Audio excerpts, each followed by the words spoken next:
All right, what's going on YouTube? It's going to be down here coming to you from Masao, Japan. Of course, again, I got my guy Lex back here in the saddle as always. What we're going to do is we're going to recap this past weekend, which some dudes are probably still sleeping from because it seems like some people ain't built for the long haul out there. But Man. yeah, it's like I seen dudes getting right into it, man. I seen dudes like crying about like, man, you obviously have no. That's a regular day, man. Like, I mean. Just all, Yeah. I mean, you know what I mean? What you gonna do today? I mean, running around getting stuff done, you know what I mean? It's crazy, man. So we'll get into that and everything. Before we get into it, I'm gonna front load the stuff I gotta plug here. So again, you guys see right here, I got the Garrett GTX 3582R, which is going into RB26 in the next like week or so. I am a dealer for Garrett. I do supply Garrett's and everything. So if you guys want turbos out there, let me know. Get them. A lot of different options out there. I just this is what I deal for. So just want to plug in. Very nice dual ball bearing, water cooled, anti-surge housing, billet wheel, all that good stuff. Gen 2. So it's a really good. It's a good buy, man. Buy it once and be done with it. You know, buy some shit out there. You know, buy multiple times. So moving aside from that. You got this turbo here. You got to monitor. So this is the new deal I got. Well, not doing about 2 months ago. PowerTune Digital, based out of Australia. This is a fully touchscreen, customizable, integrated. It works with all the top shelf ECUs, plug and play. Even works with Power FC. So if you want the gauge stacks, you can just go right here, scroll across. GPS. If you got the GoPro, link your GoPro to this. GPS links right on top of your GoPro. There's a lot of options in there.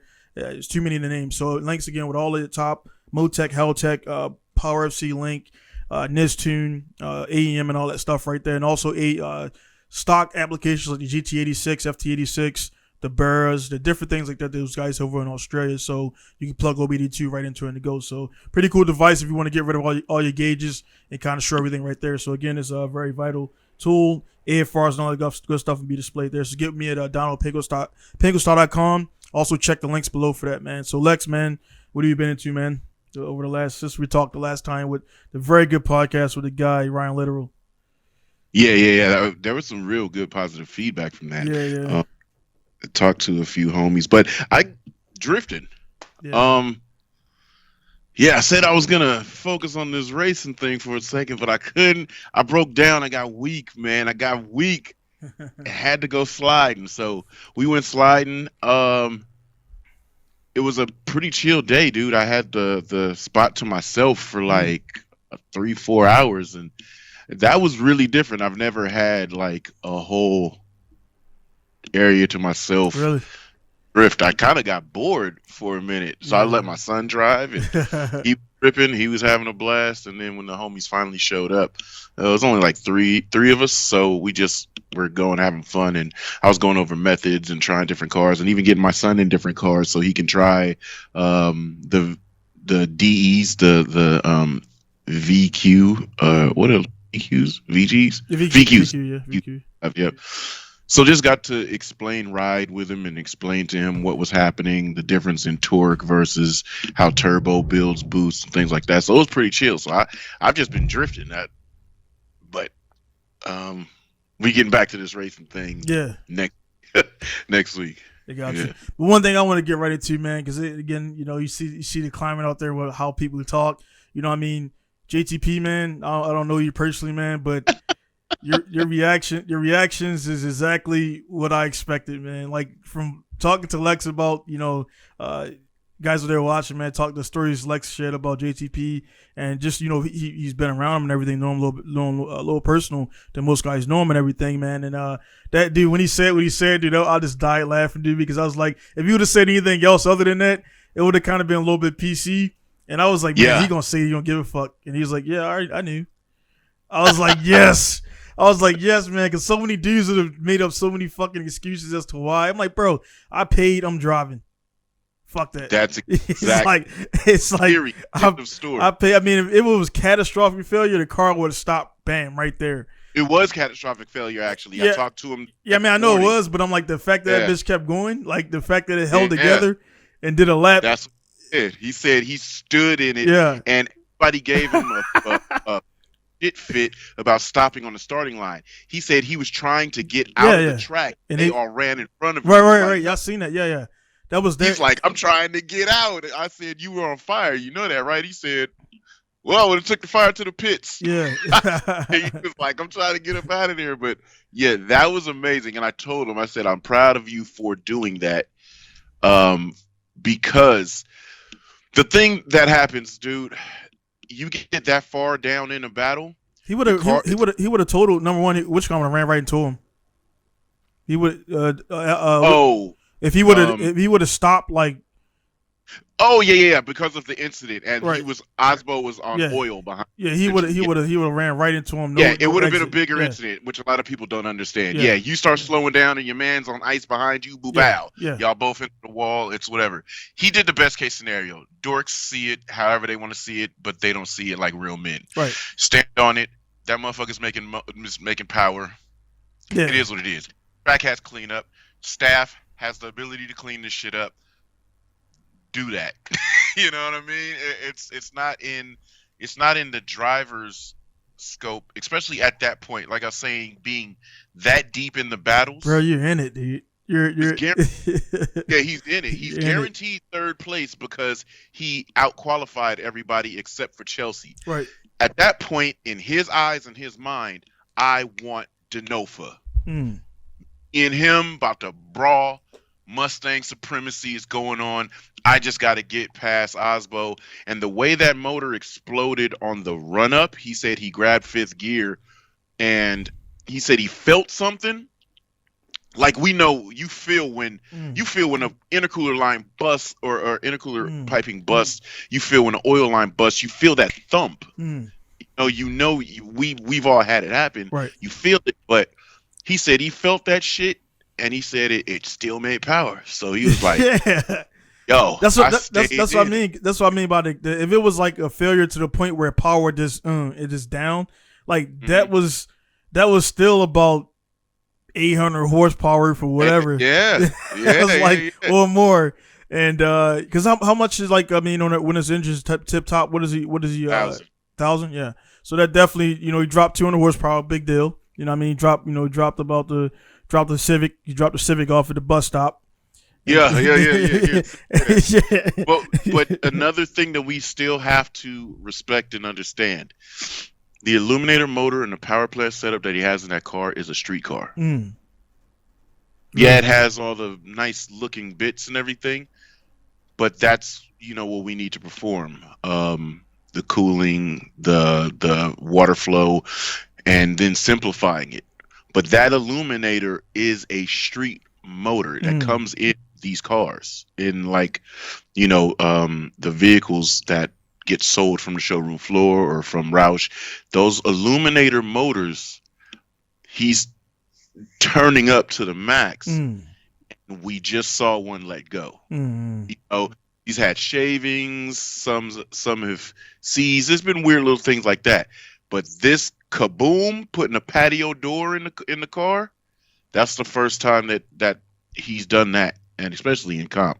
Yeah. So, yeah, just the fact that he was able to stand on it, and then you kind of feel defeated because when you're on go that hard and you want to continue on, but mechanical failure knocks you out, then that takes all the wind out of your sails. But that was a huge talking point. People are still talking about it right now. Yeah, because you posted on there, man, and the dude was like, I knew, like, it was one of those things where people post shit and they think they're going to get, like, all the likes, and it goes polar opposite. And he's like, son, and you were like, why, like, did you die? Well, why are you on my phone? Like, like, dude, it's like everybody, like, some people didn't understand. Most people there were jabbing because I'm like, dude, that's motorsports. I'm like, the crew there, they're not working for circus crackers and peanuts. They're getting paid. You know what I mean? They're working. COVID is still a thing right now. So anybody who's working is, whatever.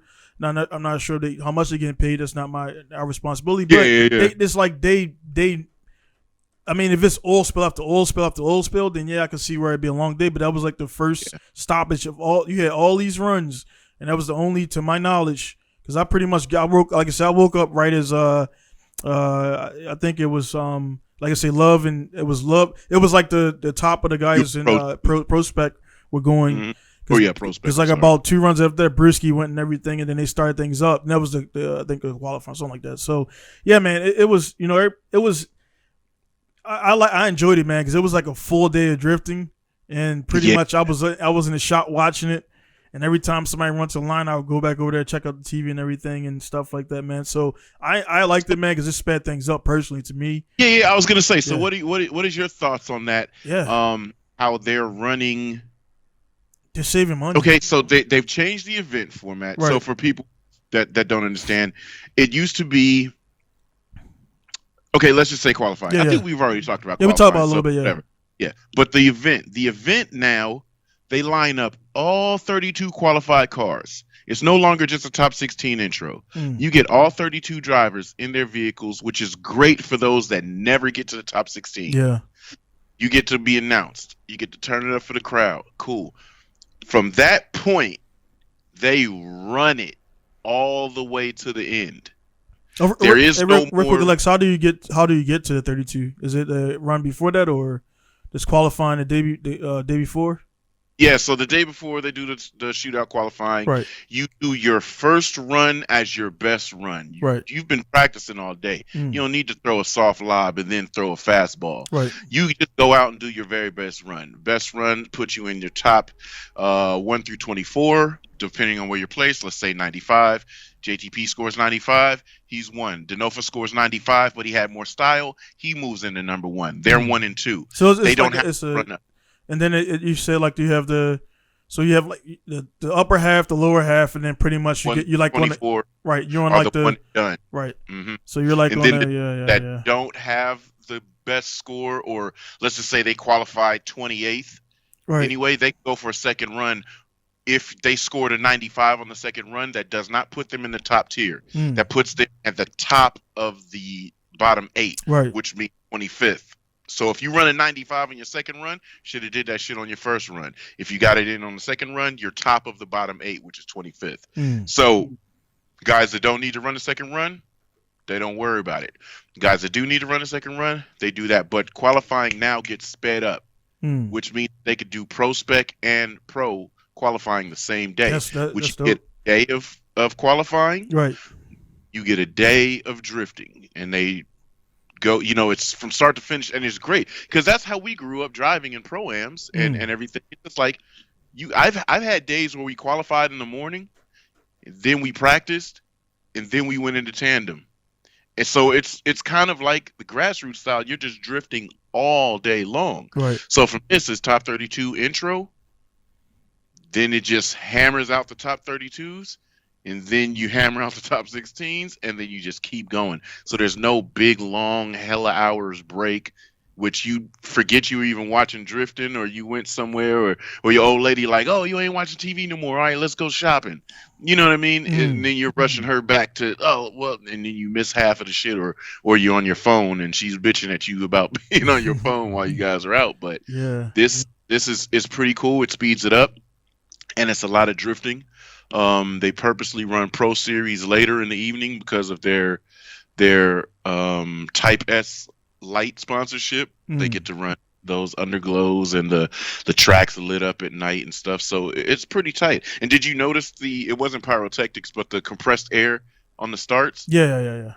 Dude, I'm pretty sure they're gonna get to where the IDC and the Rush and RDS is gonna be shooting pyrotechnics everywhere, and I think it's gonna be tight. I feel like the progression of what Formula D is going into is going to be very exciting in the next 2 years, because we're gonna have a real dope event like motocross and shit. Yeah, they definitely mixing it up, man. Because like I said, a lot of guys who've been in it from I didn't really follow too much in the middle, but I was there for like the beginnings, and if they keep repeating it kind of like, bring it up like D1, man, they kind of, it's the same formula they've been doing for years, man. They just recently got to like going towards streaming, because they were still doing the DVDs up until about maybe 5 years ago.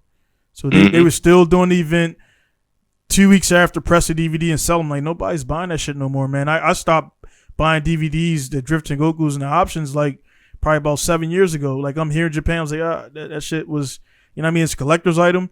But like, it's nice to see them changing it. Number one, for the business aspect, for the guys who don't understand business and like drifting, man, the less time you're there at that facility, the less money you're spending. If you're there a longer time, you're spending more money. Every second they're in that track, they got to pay for that. and everything. And so then what they got to do, what they're doing is they got fans back. The way it works, you have to pay everything up front, and then there's two options. Normally, you pay everything up front, then you collect like the door type of stuff, or you can kind of risk it and say, hey, I'm gonna do this, and then whatever we make past the rental fees, we'll get that. So if they don't break even, you actually gonna owe them money. You know what I'm saying? So there's a lot of different stuff in there that people don't understand. The staff you got to pay, your workers you got to pay, different things like that, man, and it speeds everything up. Again, I didn't really see many drivers. Even Rawlings, I seen she chimed in and everything, and most of the drivers chimed in. They were cool. They would say it was a long day, but they weren't like, oh man, this sucks. Like they were like more practice time, more, and also it's kind of looking like the pro spec, which is like the prelims to the main fight. You know what I'm saying? Like it should be undercard. Right, it's undercard. It's undercard. Yeah, it's what it is, and it's gonna get more people. Soon as I think it's the undercard, it's gonna like just like even like UFC and other models. They're even boxing. They're trying to get more people at the preliminaries because these guys are good. It's just nobody. Everybody's coming to watch John Jones or watch Tyson or whatever the big names out there. Right. When you fight, just as an analogy, and the guys that are in the pro spec are going to be the next guys 5 years from now. Reigning now because like I say, you see right there. And pro spec was a good. Yeah, it was, man. Battle. That was a good. Yeah. It just to me it's like with that the way they're qualifying, it's like the cream of the crop of the cream of the crop is going to be out there. So the pro battles were all really good. Of course, in the pro spec, there's like the strong drivers and then there's guys that need to get that skill set. But then you see like the Brewski and the no back. Yeah, I'm gonna get with no back and get him on here and everything. But if he agrees to it, I was impressed. Yeah, he did well, man. Very consistent. But Brewski, like I think he's still showing that he's a contender, man. So he's still in there, man. So it's going really well. I watching the. Kind of skipping towards the end, man. Watching the Nofa and JR thing, man. To me, when I was watching it, I had this grin on my face because it was like that run right there was like the passing of the torch, man. Like it was kind of like it was, yeah. It's just fucking nuts, dude. Like that, dude. That proximity, is just crazy, dude. I would like to be there in person to see that, man. The fact that when Denofa closed in, touched JR. And JR looked over and was like, fuck yeah. And went flat out. And then Denofa went flat out again and caught right back. And they just came through one car. Yeah. That was like, okay, that was sick. And then he turns around and comes back. And give him the foul, and it's just a high five moment. That's like a boss. That's like literally. That's a boss on it. The boss on the track, giving acolytes to the guy, his right hand man. He just handed him the shop keys and said, "Son, you got it." That dude, that right there, that whole. I knew that. It's like that. They done it multiple times, but it's like that run. I mean, not saying JR is still in the game, but he's they are still JR. Yeah, but it's like that right there was like that was dope. That was dope to see, man, and dope to see like their team. They're on the same team, same mechanics, same blah blah blah. But they still go at it, pretty hard, man. It's pretty dope to see, man. When that helmet goes on and that visor goes low, I don't know you. You are the opponent. You're the op. Yeah, but the helmet. And then at the end, we all good. I can just imagine, outings and when they're together and just, you know what I mean? Because it's like I always bring up fighting when it comes to drifting because they're heavily linked because you get a bunch of fighters together in a room and it's like everybody fights. We all fight. So you're at the drivers meeting, we all drive. We're all good. We're all pro. And you got and F1 is the epitome of this, man. They kind of don't really get along much. They're almost because they got high money on the line. So F1 is a lot of drama, man. I don't see too much in FD. Of course, some guys don't like some guys, human nature. But it's like, to have that dynamic to be both top level, top shelf drivers, and then like a lot of guys haven't experienced being. It's a cool feeling, which I've only experienced a few times. When the driver in the front is flat out, and then you're flat out, and it's just like that gap is just like a constant gap that doesn't go like this. That's a cool fucking feeling, bro. That's something that and you have all respect for the driver. That's that a you're with, cool feeling, and dude. you know they're hauling ass, Yeah. and you're hauling ass, and it's like there's no room for error. None. And so, like, there, like, let's just say, like, the start of certain events, you want to go flat out and you're going fast and you're kind of like, ooh, let me not go that fast. I don't want to hit the wall, or I don't know if I'll be able to make this quick rate to angle transition from here to here. But when you get later in those rounds, or if you're driving with somebody that's hella fast and you're going at their pace, and it's like, you didn't even think about how fast you just went the course. It wasn't even a thought like, oh, let me taper off my speed to getting a rub, man. No, you're just like, vroom, and then when you look at it, it's like, damn, they hit the clips. Yeah. They filled outer zones. This was like a 95 to 100 point run out of the two of them, and it was door to door. And then it's like, at the end of it, somebody got to lose, but I just ran, guy, and then I just like, bro, whatever. Yeah, we're good, bro. You won. I mean, back at the pit with a beer. Yeah, Yeah, dude. I felt bad for Osbo, man, because it's like he had to run up with JTP and then like had to do his thing or whatever with that. But bro, the way he went in there, he's just like, dude, I'm throwing down all the fucking smoke, dude. I'm throwing down like his fucking foot. If you can imagine, like they got like a extra cutout in the floor that lets the throttle go down like a little bit even further. Yeah, it's like so he's like in that bitch with his foot like this and shit. Like that man got the throttle basement, bro. He like Osbo had like he went in that smoke screen and was like exit. It was just like, bro, I don't know where the fuck I'm at, bro. Yeah, and those needles put some real thick elements out too. Yeah, it's so check this out. I know we're jumping around. I foresee a rule change, and that rule change might eliminate titanium exhaust. Why's that? Oh, the scrape. Bond lit Forsberg's car on fire. Well, I mean that would happen with any metal though. I mean, but the way that because that was like spark fire embellished, the way he embellished, that was white hot molten lava. Just he's used those trigger words. Yeah, that might incite a rule change. Yeah, that was like instant explosion right there, man. I saw that and say, yo, he lit his car on fire. My boy's like, no, his because we've seen tires catch on fire by themselves before. Right. And he's like, no, his tires. I said, no. Vaughn's car. Yeah, you can see the spark. It went back and it was instant. Lit his car on fire. Yeah. Yeah, so that was the coolest shit I ever saw. Yeah, because it was like some fucking Mario Kart real life shit right there. Like you throw the shells in the back. But for the guys who don't know, listening and watching, on all pro cars like this, they all run fuel cells. They're not running your regular grandma fuel tank. So what they have on the fuel cell, they have a overflow tube.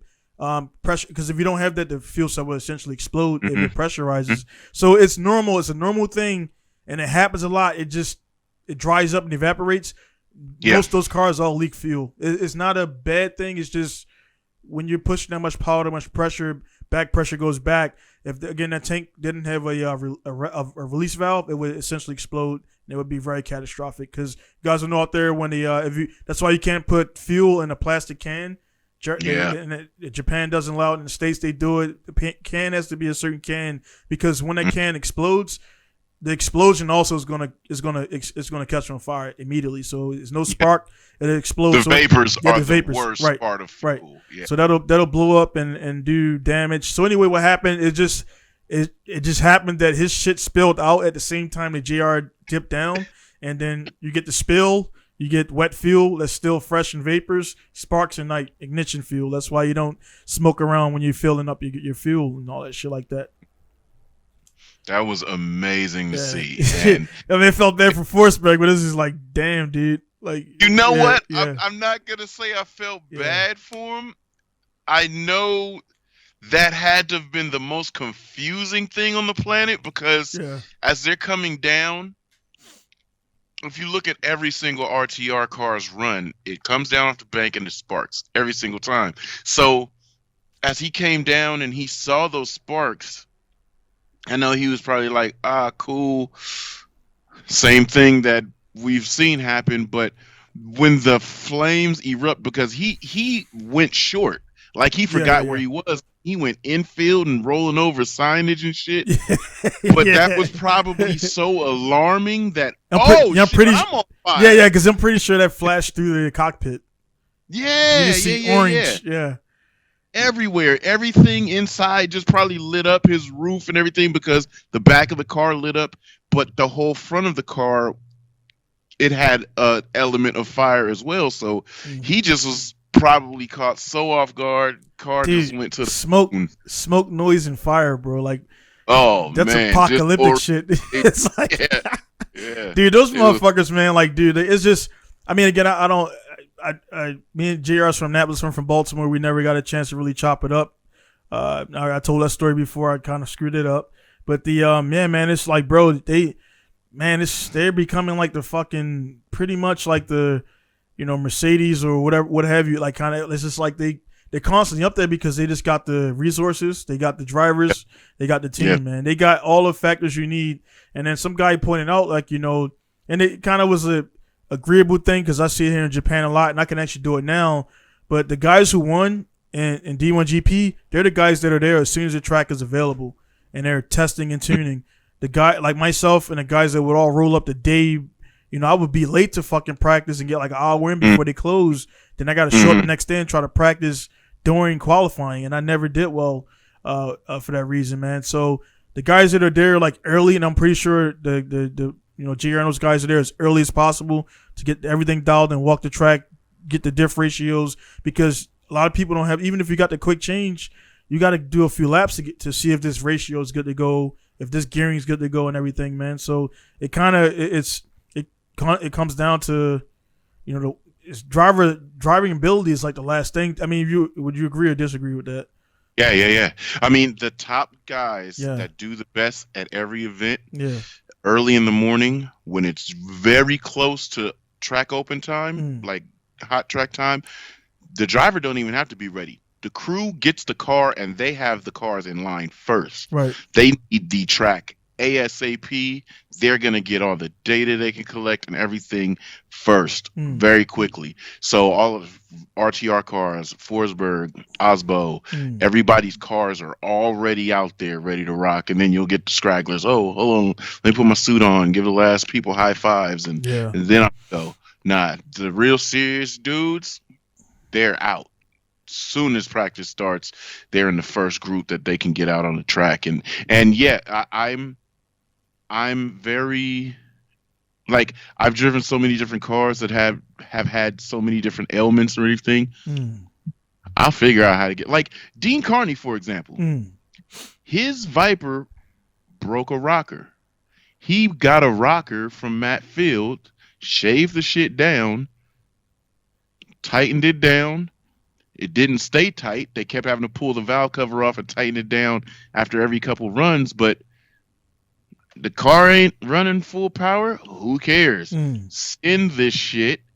Hopefully we can get this battle won, and we're going to pull this hot valve cover off and tighten down this rocker again. And, sometimes you just get the understanding, like, the car has a problem, but if I could pull to the line and get around the track, we'll figure that shit out later. Right. And it's your driving just changes to suit what's needed at that moment.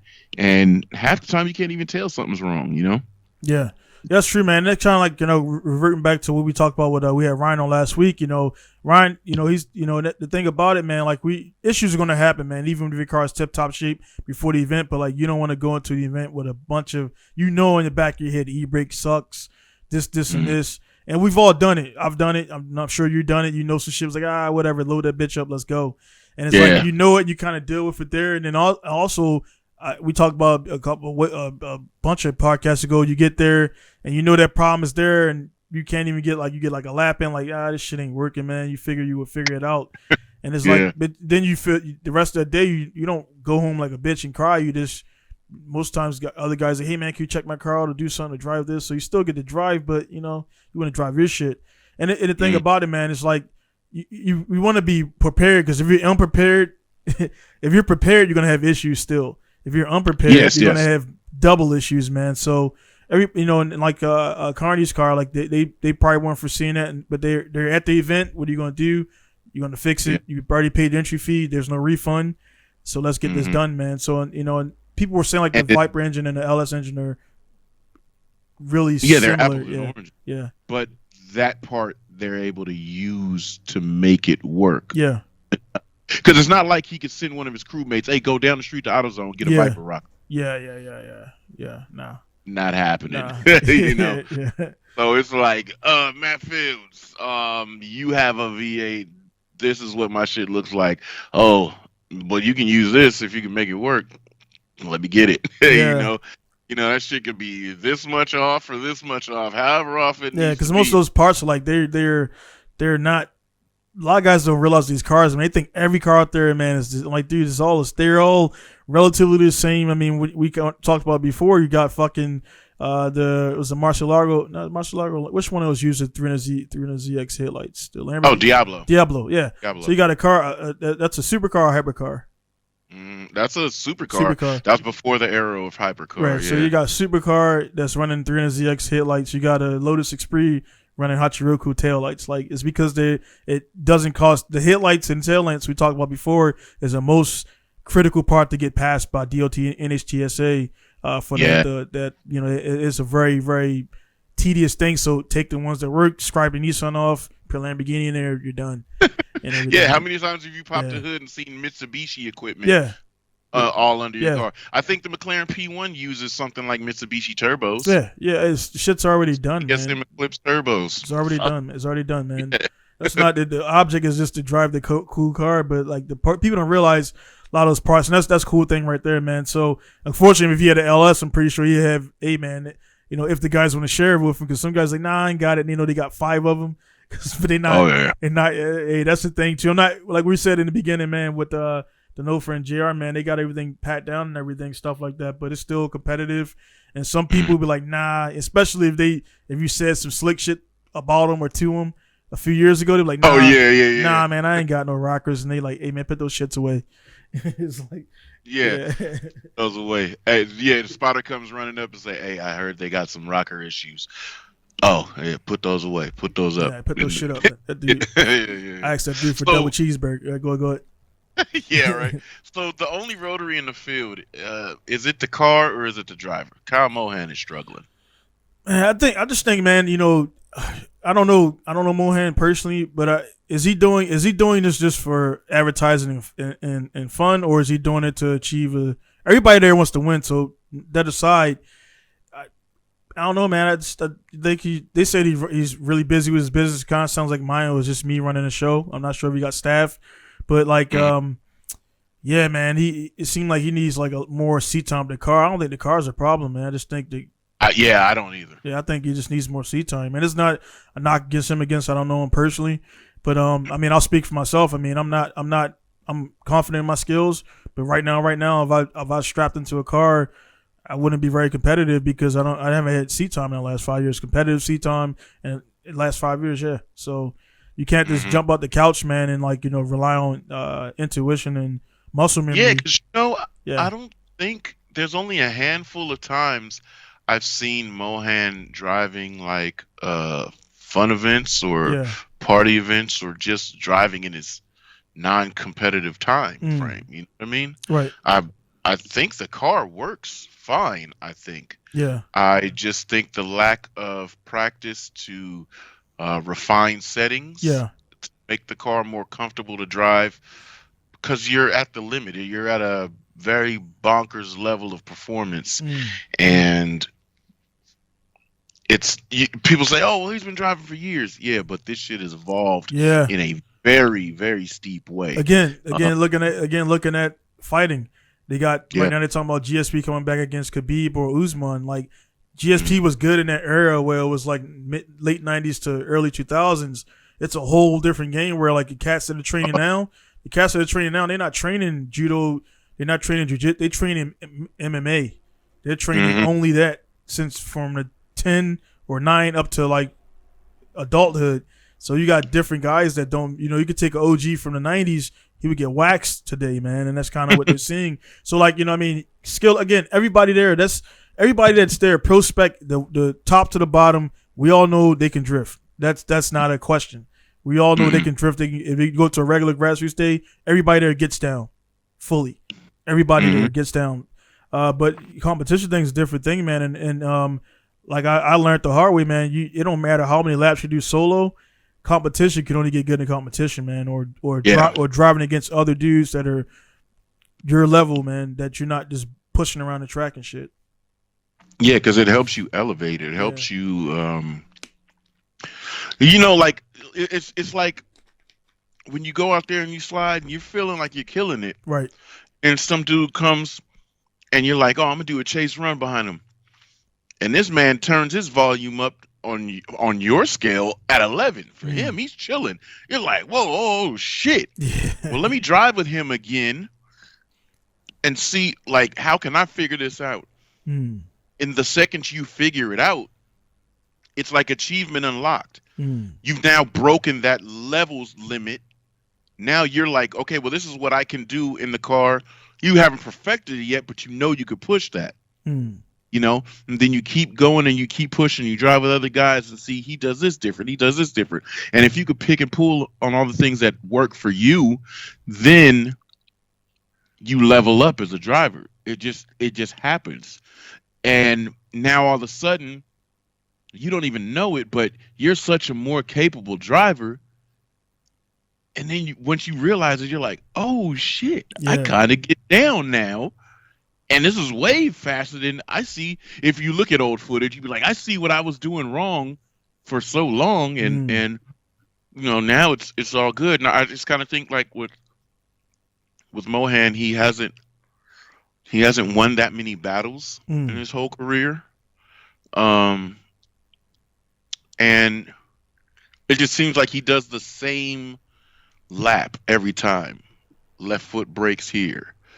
Does this here, does that there. It's like you could almost call it. I would love to see that car do better. Yeah.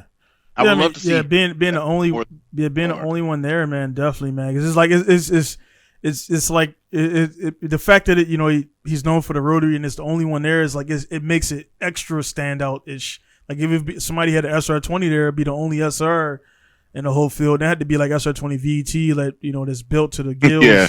Just to keep up with these guys, man, that thing wouldn't. Even the VT, I don't think it would. It's just we got to talk about too, man. It would be on the emitter right. The whole. We got to talk about too, like so. You got want to talk about the Russian Drift series. People don't realize, man, it's geographic, man. So like of course in Japan, they don't really have Japan doesn't have any banks. They don't have anything like that. Everything is flat ground, little elevations. The most elevation is track is they got the it's the BCU course, Manami, and then they have the I forgot the name of that fucking track. It's Otaku or some shit like that. But it's there's none of that, man. So it's like Japan still holds kind of true to the more tight technical courses. In America is just straight. All they have in America is pretty much wide open figure eight tracks that kind of all have the same. You run up, you go into the bank, you come inside. They all kind of got this. No matter where you go, outside of Atlanta, that's on the track and everything. But it's a different geographic, man. So the cars, with people you're like, oh, these cars are built to run this. Like if you take a D1 GP car and put it right on Irwindale, it's probably not going to do well. You know what I'm saying? It's probably not gonna. It can do well, but it's just not built for. It's not built for what they're doing. If you take a FD car, I think a FD car would translate well over into D1 GP because it's making power. It can do. Yeah, I was gonna say it has monster power. It can do all the changes, but it's just like if you take a EDC car and put it there, and like if you take each one of the cars in the Russian Drift Series and mix them around. It's going to be different outlets. So people are just correlating drifting with drifting, but it's not. Unfortunately, it's not the same everywhere, man. Right. Yeah, I agree with that. And that's why it seems like Formula D has progressed the sport of drifting, where everywhere that drifting has kind of been everywhere, Right. but the popularity, the start of drifting is looked at in Japan Right. of popularly known as drifting. Everybody had been sliding cars around since the 70s, but it just was what it was. Mm. So with the sport coming as a full focused organized sport from Japan, then spreading out everywhere else, I think the IDC guys do a really good job with the entertainment. The Russian guys do really good job with the hardcore like speed and just they kind of take like everything that's brutal about drifting and showcase that. I need to start watching it, man, because I haven't checked. I mean, obviously Dean is over there, Saito's over there, Kawabata's over there, so there's obviously a reason to be over there. So I want to definitely I want to kind of like, because I don't want to talk on it too much because I haven't watched it, but I'm gonna check it out, and then probably the next time we can like really delve into even probably follow the rounds and everything, because there's a lot of drivers out there, man. And even with the Drift Kings International, which I have my license under, there's a lot of drivers there, but they're not consistent. They're not regulars. They kind of is regional. So the guys only show up at that region. So the point spread is the personal wins is the guy who goes to 3 events. If that makes sense. Oh yeah. You know what I mean? That's kind of how our pro-ams were. Yeah. Some guys couldn't get off work or couldn't make it or couldn't put together a season, and the guy that won wasn't necessarily like the boss of the series. Right. He just made it. Right. He got points. Yeah. Got points on the board. Yeah. But every series has their own highlight, and like this is phenomenal. But Formula D is just like, where could you take that car that it can't do? You could take it on the freeway, and if the turn on the freeway, fucking just gonna go and do 100 miles an hour and put it in the highest gear he can and have wheels and link the freeway. It's like those cars are so crazy, so high level, so top tier, so light, so fast, so much grip, so much angle, so much, and the drivers are just like pilots, just like everybody else, but the focus of areas where they build their cars to high standards is like, over here is unlimited, and then everywhere else is like, oh well, we're focused, we don't have that much money, but we do this right. Like that's why I think James Dean is going on because man, when they showed the list of drivers that won the series since the opening, and you just see boom, boom, boom, boom, these guys here. You got Reese, Hubenet, Reese, Forsberg, blah, blah, blah. Dean. And then it was just Dean. It's like somebody had to make a call. Hey, get them the fuck out of here. Get them out of here. Let them come back again. Because it was just really weird. Like, oh, Wardhouse disbanded after the cars were already ready and the program was already ready. No telling. This is just the silver hat, the aluminum foil hat conspiracy theory, but it's just like, yo, get him the fuck out of here. It doesn't look like it's going to end. This tirade is going to go crazy. So let's make it entertaining for the fans or whatever, right? But, you see him over there and he's hammering, and it's not overall wins. He's not getting overall wins and everything at this moment because I've seen people say favoritism. I've seen people I know we'll talk about that. A lot of different things, but dude is like, he's putting down on every continent he reaches his foot down to, and when he's here at FD, it's no different. It's like, car reliable, cars fast, Dean wins. There's and that's what. Speaking of Denofa, that's what Denofa looked like at Orlando this weekend. Reliable, fast as hell. Denofa's gonna win. He's gonna push. Gonna get this battle. That's why I wanted to see that JTP Denofa lineup, because I'm like, is he? You know what I'm saying? Can you do that to my boy? Yeah. Is he going to monster up on him, or is my boy going to fight him off, or how is that going to end? So we kind of, as fans, got robbed of that moment, but who knows if we get that moment again? Is it going to be Mustang on Mustang gang violence? Is it going to be just Denofa is just coming into his own, into this car? He's in it multiple years now. He's very familiar with it. The track, same thing. Been there multiple years. It just comes to a point where it's certain drivers that say, "I got this shit. Yeah. I got it. I'm gonna do what I do. You do what you do. I'm gonna do what I do. Get this thing ready for me, man. We going out and we turning this shit up, and it's up and it's stuck. Yeah. No. Yeah, man. It is you know, it's I bring it again. I like to personalize it, man, because people, they talk on things they don't know. I mean, I do this and you do this and everything, man. But to appreciate, you know, number one, it takes a certain level of confidence, both for us, to even appreciate another dude, because you'd be like, nah, man, he all right. You know what I mean? Like that's a dude like that. That one video I posted of Matt Power doing the 360, and I was like, the dude's like, he all right. And it's like, nah, dude, the fucking dude is good, man. And it's like, you know what I mean? It's just nice. It's just cool to see. And somebody on the thing, again, we're all on Maximus or whatever. That's like the collection of everybody, all the drivers speak there. And it is a bunch of, you know, JTP guy was a bunch of guys who I've never seen a name before. And weighing in, and then there was a couple guys, like, you know, one guy in particular said the Nofus is his own worst enemy, and I was going to reply to it, and I was like, he's his own worst enemy. What these guys don't realize is every drifter, every competitor has had that one point where they didn't go hard and it fucked them, and like and that right there, when that happens, it happened to me. I was trying to baby the car and make it and do all this shit and whatever, what I shouldn't have been doing, because at that time I was driving the car back and forth.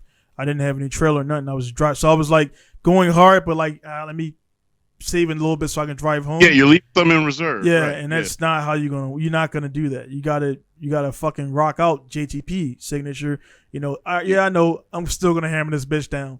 You know what I'm saying? Because again, like, he kept it in. I knew I stayed in it, dude. I don't think he instinctively at the time probably knew why he stayed in it, but then after he got halfway through, like, if I stop this car right now, he's gonna run fucking right into me, dude, full force. Then you have two wrecked cars, man. Now his engine's gone, but his car is good. Yeah, and right, because the crew, they're not gonna fix a exploded motor. Yeah, if the motor blew, it blew. It doesn't matter if you shut it down now or shut it. If it's still running, put that bitch on the limiter until it just explodes through the hood. Until it stops. Until it stops abruptly. Right. But if you even pay attention to his run, he came through the line and he was still on throttle. He ran that thing to the last minute. And it's, you know, what's the crew gonna do? Be mad that they gotta clean up bits and pieces of engine and degrease oil from under the hood? Man, fuck. We were already gonna have to do it in the first place. Yeah. Track crew was already gonna have to come out and lay down degreaser and shit on the bank anyway. Yeah. And shout out to the track crew, man, because they got that. They were saying it was under 30 minutes. It was less than 30 minutes. So they were on it, man. And then, like, those things are going, the car's going fast enough where it's not. If it was going slow, that's another thing too. If he would have just, and it pours down the bank. So I mean, they say he could have, you know, once he got in the infield, could have like cut out. But even the rate of speed, people, I think they don't realize from watching how fast these guys are going. If he was to turn out, like, to abruptly from that going out to the bank and then turn out, exit off, that's, you know what I mean. It could be somebody fucking a truck out there, or somebody walking out there, or whatever the fuck out there that don't have enough space to stop and slow down. So it's like, again, everything, people like you guys are making an excuse because you're in favor of what JTB did. No, I would have probably, dude, I paid for the event I'm driving. It's like, and you know it, like, I mean, I've driven. Yeah. I've driven and I know, like, dude, I came down off of this and bottomed out, and my radiator has the neck is done. I know, you know, that's how I learned how to open a radiator cap without blowing my face off, because it's like, this car is hot. Go get this jug full of water. As soon as I win this battle, I gotta come off the track, crack this cap open, all the steam, you know, you're messing with it, kind of like getting. I use a big ass towel, man. Well, you know what I used to do? I used to get 2 water bottles. I had the big ass one full of water, and I had a little one. And when I had the little one, I'd pour that on the neck or the closest to the cap of the radiator, and then that would allow the pressure difference to change where I could open it without the shit shooting at me. So I learned that trick because I've had a damaged car in battle, and I'm like, I have to run it hard. I know it's leaking. Just pure water. Staff don't care. It's not like spraying everywhere. It's pouring, but it's just like once it gets under pressure, it's gonna be laying a little trail. Again, a lot of people, man. What you're explaining there, I can feel it. I'm smiling because I've done it before. Yeah, a lot of people never been at that point where like, dude, I don't get. It's not that you don't give a fuck about the car, the engine. You're in it. You're fully committed. If you don't go, I mean, if it's like again, you can't make it happen, then all right, you gotta shut it down. But the bitch still running, still start, it still drives. You don't need it to last for 1 lap or 2 laps. I've done it before, man. Like I had actually the video I posted up on my Instagram when me crashing into the thing. That event, I had to do the same thing because it when I crashed into the wall, I just put the 26 in the car and I wanted to see. I don't like E-fans, man, on my particular setups, and I tried 2 E-fans and man, that shit didn't fucking work. And then when I crashed, it pushed the E-fans into the engine, so I had no fans. So the fans weren't working right. So I was like, I'm here. I slept in the truck last night. I gotta fuck this, man. I gotta go. So I did my laps. And then I had a towel. I bought a towel, and then what I'll do is I fold the towel into like fifths. Yeah. And put that bitch. Yeah. Thick as shit, like a loaf of bread. So the way you do it, that guys up there again, this ain't fucking technical advice. So you blow your face off. I bet we do the same thing. Yeah. So you gotta push that bitch down hard, and then turn that bitch, and then you just let that bitch like tilt it a little bit. Let that. Yeah. And you'll feel it on your hand. Your hand will be shaking and shit. Because if you let that bitch go, that bitch is gonna geyser. Hadouken! And you fucking looking like an anime. So guys out there, always take a towel, man. Always take a towel. Like, trust me, it'll work. If you fold it enough, your hand will be safe, and you just hold that. You don't twist it, because the hardest thing is to try to twist the cap through all the fucking towel shit. So you got to be careful with that shit. So you got to put your hand under the towel and kind of turn it. It's gonna be hot.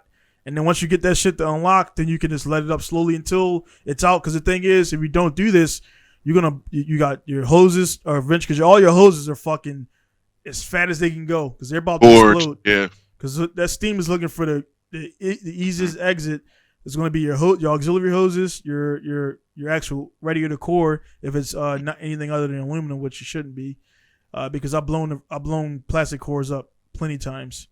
They just explode, and then or also like your plugs in the engine, so it'll push those things out and shit. So you gotta get that pressure off of there.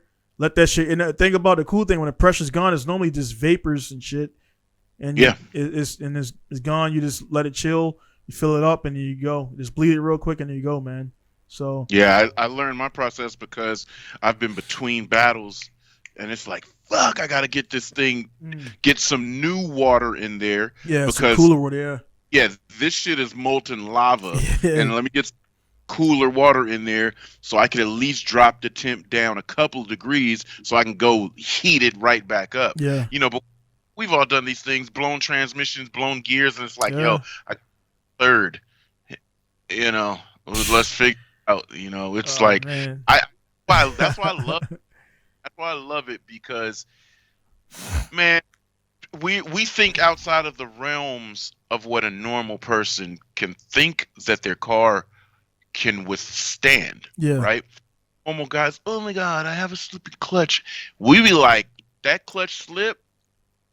Fuck, whatever. If it spins the tires, I'm about to get this shit moving, we blew the transmission. Oh my God, it makes such a crazy noise. Blew that bitch when I'm in third gear. I don't hear it. Yeah, that shit reminds me of Mozzie, man. When I went out there, spent all his money, had the whole car inside the car, all the parts and everything, and it was a long weekend because I had tuning issues and all that type of stuff, right? So I get down there and the fucking the guy, it was SR20, and it was like the last weekend for that. I think I told you the story a little bit.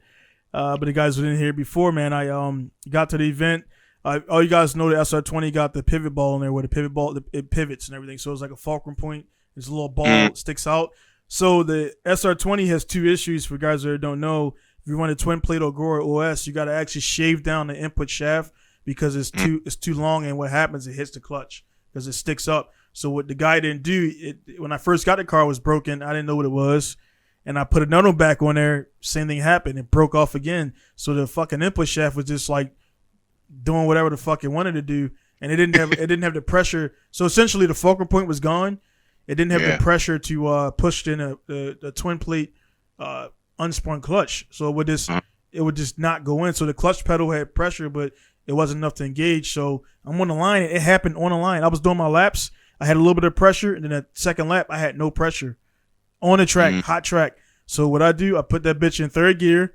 I cut the car off, put it in third gear. Start that hoe in gear. Then he was like, dude was like ready to go. So I start that bitch up like, and then it's like, and by the time I get to the entry point, the boost is building, then I fucking just go. I got one gear, and I fucking didn't qualify, but it's like I could have been a bitch, and I'm like, no, I'm putting this bitch in gear, and I'm going, man. You got to give your effort. It's insane that it's all of those little tricks that we saying. The normal driver is like. Oh, sorry. I put it in second, then I know clutch. Yeah, and then cut off. Yeah, no clutch. Yeah, no clutch shift. That's a good skill to learn out there, guys. Yep, I lost pressure in my clutch pedal, and I did the same thing. Yeah. Cut the car off, put it in first gear, and I'm just sitting there waiting. I didn't have the clutch trigger to start it anymore, right. So I was just like, all right, here we go. Start that bitch. Let off, and you wait for it to fall in. Yeah. And you can, guys there, you can, because I've done it. You can actually, is this a timing? Yes, you can. You can downshift too. Yep. Yeah, it's a good skill to know, because that I was broke kid, back college guy for about 3 weeks, man. I drove with no clutch. So I had to start. The only thing, my starter died because starter. Yeah, because you overheated it and put in a lot of bearing. You on these fucking hills, man. Getting me, the car's like, and it starts up and shit.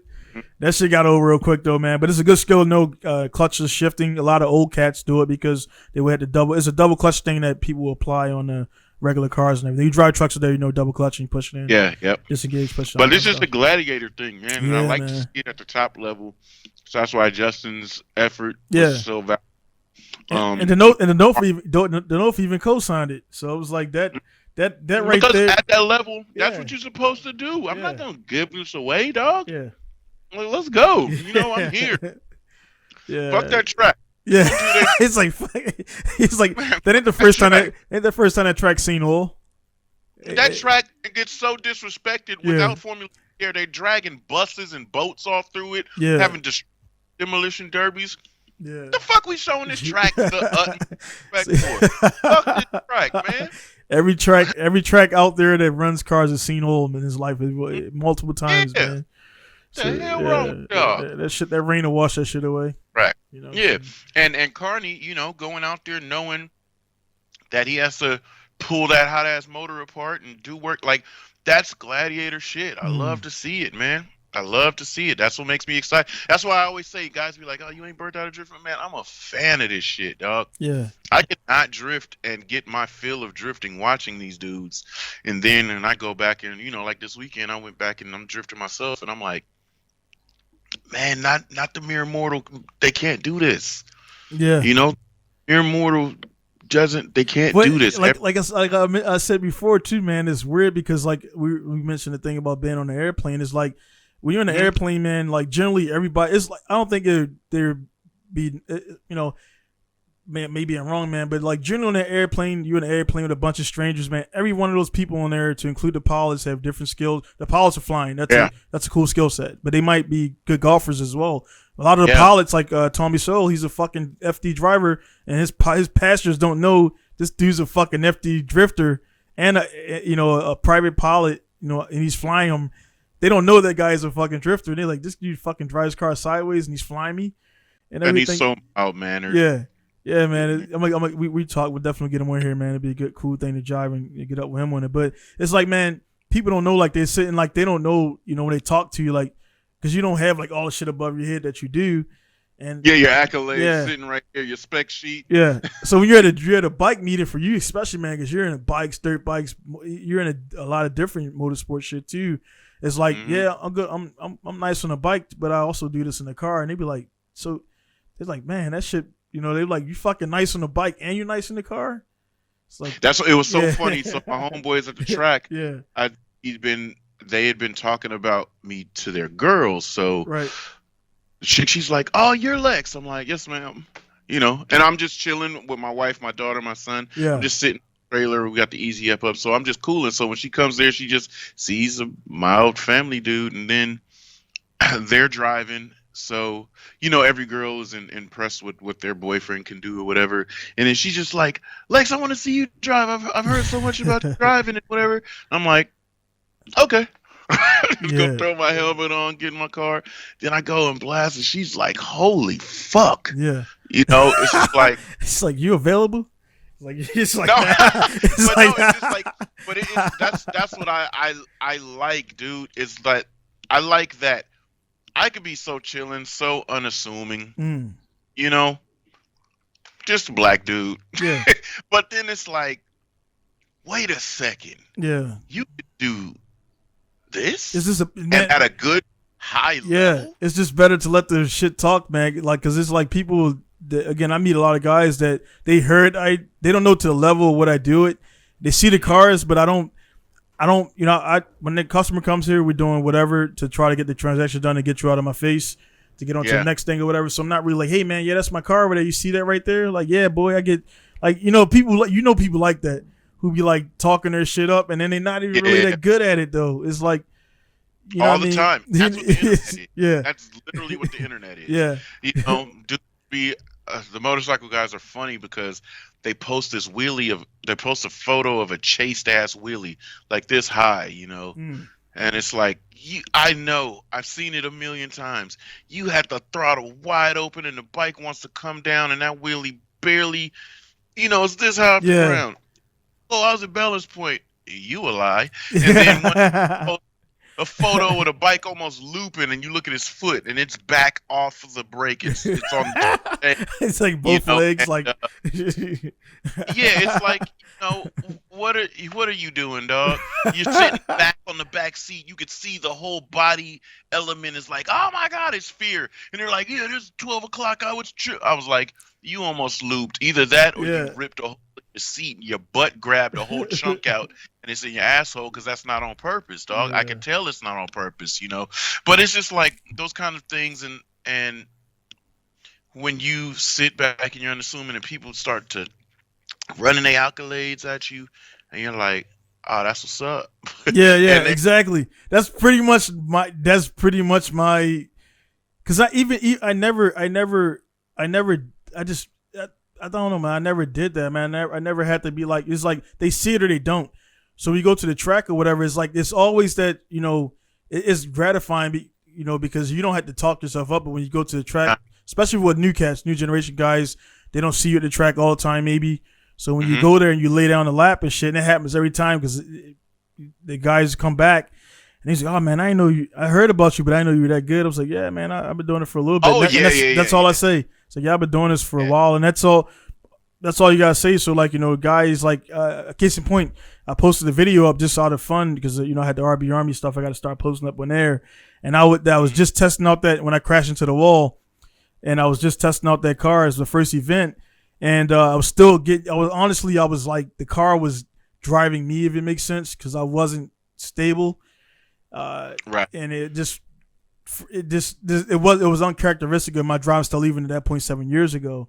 And I had dudes commenting on my shit who just started drifting 2 years ago, right?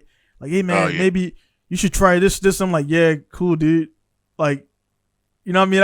I can write a bunch and shit, and it's not that I'm above you, but I am. You know what I'm saying? It's like I totally understand that. Yeah. Sometimes I've even caught myself. Yeah. I've been hammering, and I'm hammering away, and then I look at it, and I'll be like, I just typed a paragraph. Yeah. Delete all that. Because they're new to the game and they just see the stuff and everything and they think they know a little bit. And it's like you're telling me I need this thing, but I have that and like a lot of other shit. Like my suspension alone is worth more than your car. Like the whole my footwork. Yeah, but that ain't even it. Yeah. My talent alone. Yeah. So I like man. But yeah. You know what I'm saying? It ain't like this. He was saying that's why I post on Instagram. Yeah. 180 horsepower, maybe. Yeah. 245s at 30 psi. Factory diff, factory handbrake. you can get the car around no problem. And guys are like, well, do you have a... No, sir. No. Well, do you have a drift button on your handbrake? Because Where the nitrous no, at? I Yeah. hit my button and I do this with my thumb on that button, and then when I put it down, I release it. Yeah. Oh, how do you... I'm like, dog, it's just something that I've been doing for years. Yeah, man. I don't need anything in this car but for it to go and be rear-wheel drive. Yeah. And that's it. Case in point with the RX-8, man, like we talked about last week when I did a couple laps, like, oh, this bitch needs to be slapped. Okay. Third lap. It was like one. It was one lap. What the fuck? 2 lap? Like, nah, man. I seen my boy Lex doing it, so I know I can do it. Mm-hmm. And I was like, all right, let's throw this bitch in. Sure enough, butter. It was like you got to go fucking fast. Throw that bitch in, and then like you can't be in there like you're not gonna get that clutch kick boost. Yeah. So that third lap, I was like, oh, okay, cool, smooth. It's like you got to drive this bitch fast, and you got to make it happen, man. So and it was cool because the dude was in the passenger side, and he was like, because he just did the diff for me, right? So he was kind of like, oh man, we did all this work and it don't work. I'm like, nah, it'll be cool, man. Good. It's like watching my son drive this weekend, and so I told him, I want you to work on going at speed and initiating. So he was being clever and trying to make things comfortable for himself instead of do what I told him to do, what I wanted him to do. So he was watching me. I'd go drive and build speed and then come off the wall and go straight at the initiation point, full throttle, second gear. And my clutch kicks are kind of smooth. Like you don't really hear them. Right. They don't like exist in the element of whoop-a. It's like what? And you modulate, you hear the whoop-a, but it could be whatever. So he was like going in and he'd floor the car, and when the car came up on boost big, he rolled in and let the boost oversteer him. So I was like, what you doing, and I'm gonna let you do it a couple more times. And he's going around, he's sliding, he goes to transition and whatever. And so I'm like, damn, he's going faster and faster. He's going like 40, 45 miles an hour, and we're just on a little skid pad with with cones set up, and I'm like, this kid is fucking riding, and I don't want him to catch a situation where he doesn't have enough thought process and talent to get himself out of it. Right. Like, he's good driving, he can drive, but it comes, you get a situation where it's like, holy shit, what do I do at this point? Right. Stop it from hitting that wall right there. So I waved him off, brought him in. I said, sir, I'm going to need you to clutch kick. Like, all of that going dumbass fast, like, all right, cool.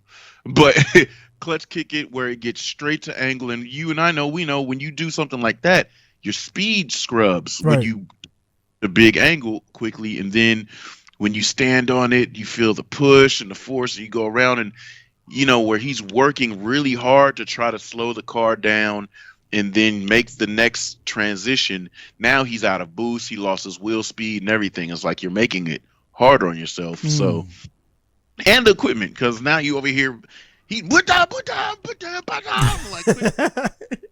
let's kick it like that, man. You drive like this, like it got a little more power than Hachiroku, man. Yeah. So, and I got in and I showed him, and I'm driving, and I was like, look at this, dude. I said, we can keep the wheel spinning if you plan where you're going and you just play with the throttle. So as we're going, I'm like, ooh, or we're sliding, and I'm like, I'm keeping the throttle on, bud. And I was like, I'm not releasing the throttle, because he's like, wooch, wooch, wooch. Oh, gotcha. And I'm like, nah, you could just go, ooh. Neat. I showed him transitions. I was like, I want to transition now. I backed off a little bit. The car caught grip. And I said, we're about to transition. Then as soon as I transition, I get back on the throttle. I was like, you keep the flow. You keep the movement. I was like, it happens. It's dope. It makes you smoother. And then when you get to the gang violence on the clutch, well, you've got 2 different tactics to use at that point. So, guys, some of the Super D competitors, they're looking like, oh, shit. I'm like, yeah, man, I just want him to be ready for Super D as it comes around. So I got him practicing on the small skid pad, because I'm sure we let him rip on a track, and can see where he's going, it's gonna be Right. so much easier. Yeah. Points. Yeah. Faster. And this is like, yeah, work on this hard shit first, or it's not hard. It's just this is gonna be an element that you are gonna build a good fundamental from. So, and then, oh man, he got to handle that no power steering rack, and he's like, God, this is stiff. I was like, you gonna be swole, cuz it's like, moving and muscling that thing around. It's a it's gonna make him he's not the hands off wait for the car to do something. He's moving that thing as he should. So definitely looking forward to seeing that, man. Because that's it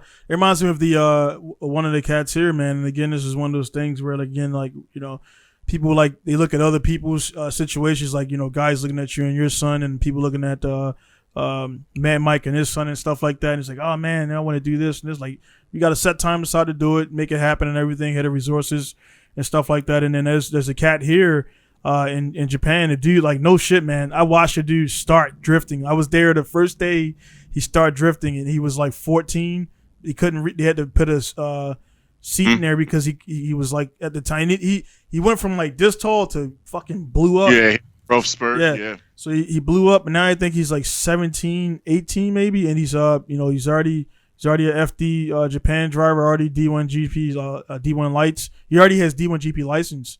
He's only like fucking he's under 20, and it's like it's from the skid pad, dude. Yeah, dude. Yeah. The skid pad teach you how to build that speed, manage that speed, slow that speed down, especially if you're setting a technical course. Yeah, a lot of guys go out there and just open space. Yeah, just using it. But if you set up a course, I set up the little touch and go, meet this clip, go around here, go around, and then it's like you kind of had to focus on where you're going because there's grates and things like that. I didn't want to tear up the tires, so right. I mean, hopefully he gets to the point where if he does pursue drifting, he'll be competitively drifting before he gets his actual road going license. So yeah, I mean, it's just these kids, they learn stuff fast, and like the Sorensen kids. Yeah, people like I seen people trying to. I'm like, dude, they don't matter what they kept saying in the comments for this. Like I don't know why I was looking. Turned off. Yeah. It's like daddy's dad. Like, she's hot. Daddy's money. She's hot. That was like she's like, she's hot. Daddy's money. She's hot. I would date her. The comments were just like the LZ cats being left over. Yeah. Has LZ ran yet? Yeah. Then after he got out, then things just went down by 7K, and it's like, bro, it don't matter where the money comes from. She lined up and she's like, she's driving. You know what I mean? Like, I mean, we've said it before. Money might get you in a space, but the talent takes you to the place you want to go. Yeah. So she definitely. I mean, hey man, she made it around. She did at 18 years old and a female something that millions of other dudes in the world can't do. Can't do. Yeah. Like I told that one dude, shut up complaining from the house on the sidelines. Yeah. Because it's like, everybody can be Sunday morning quarterbacks from their couch.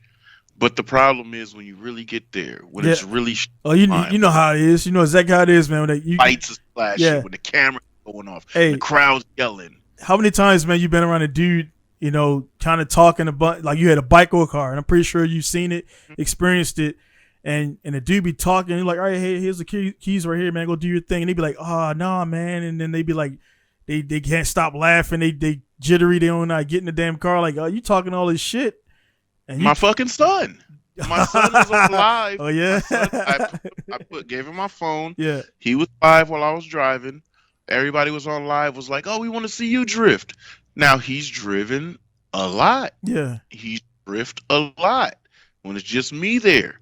But live, have people there, people that he wants to impress. Yeah. Maybe.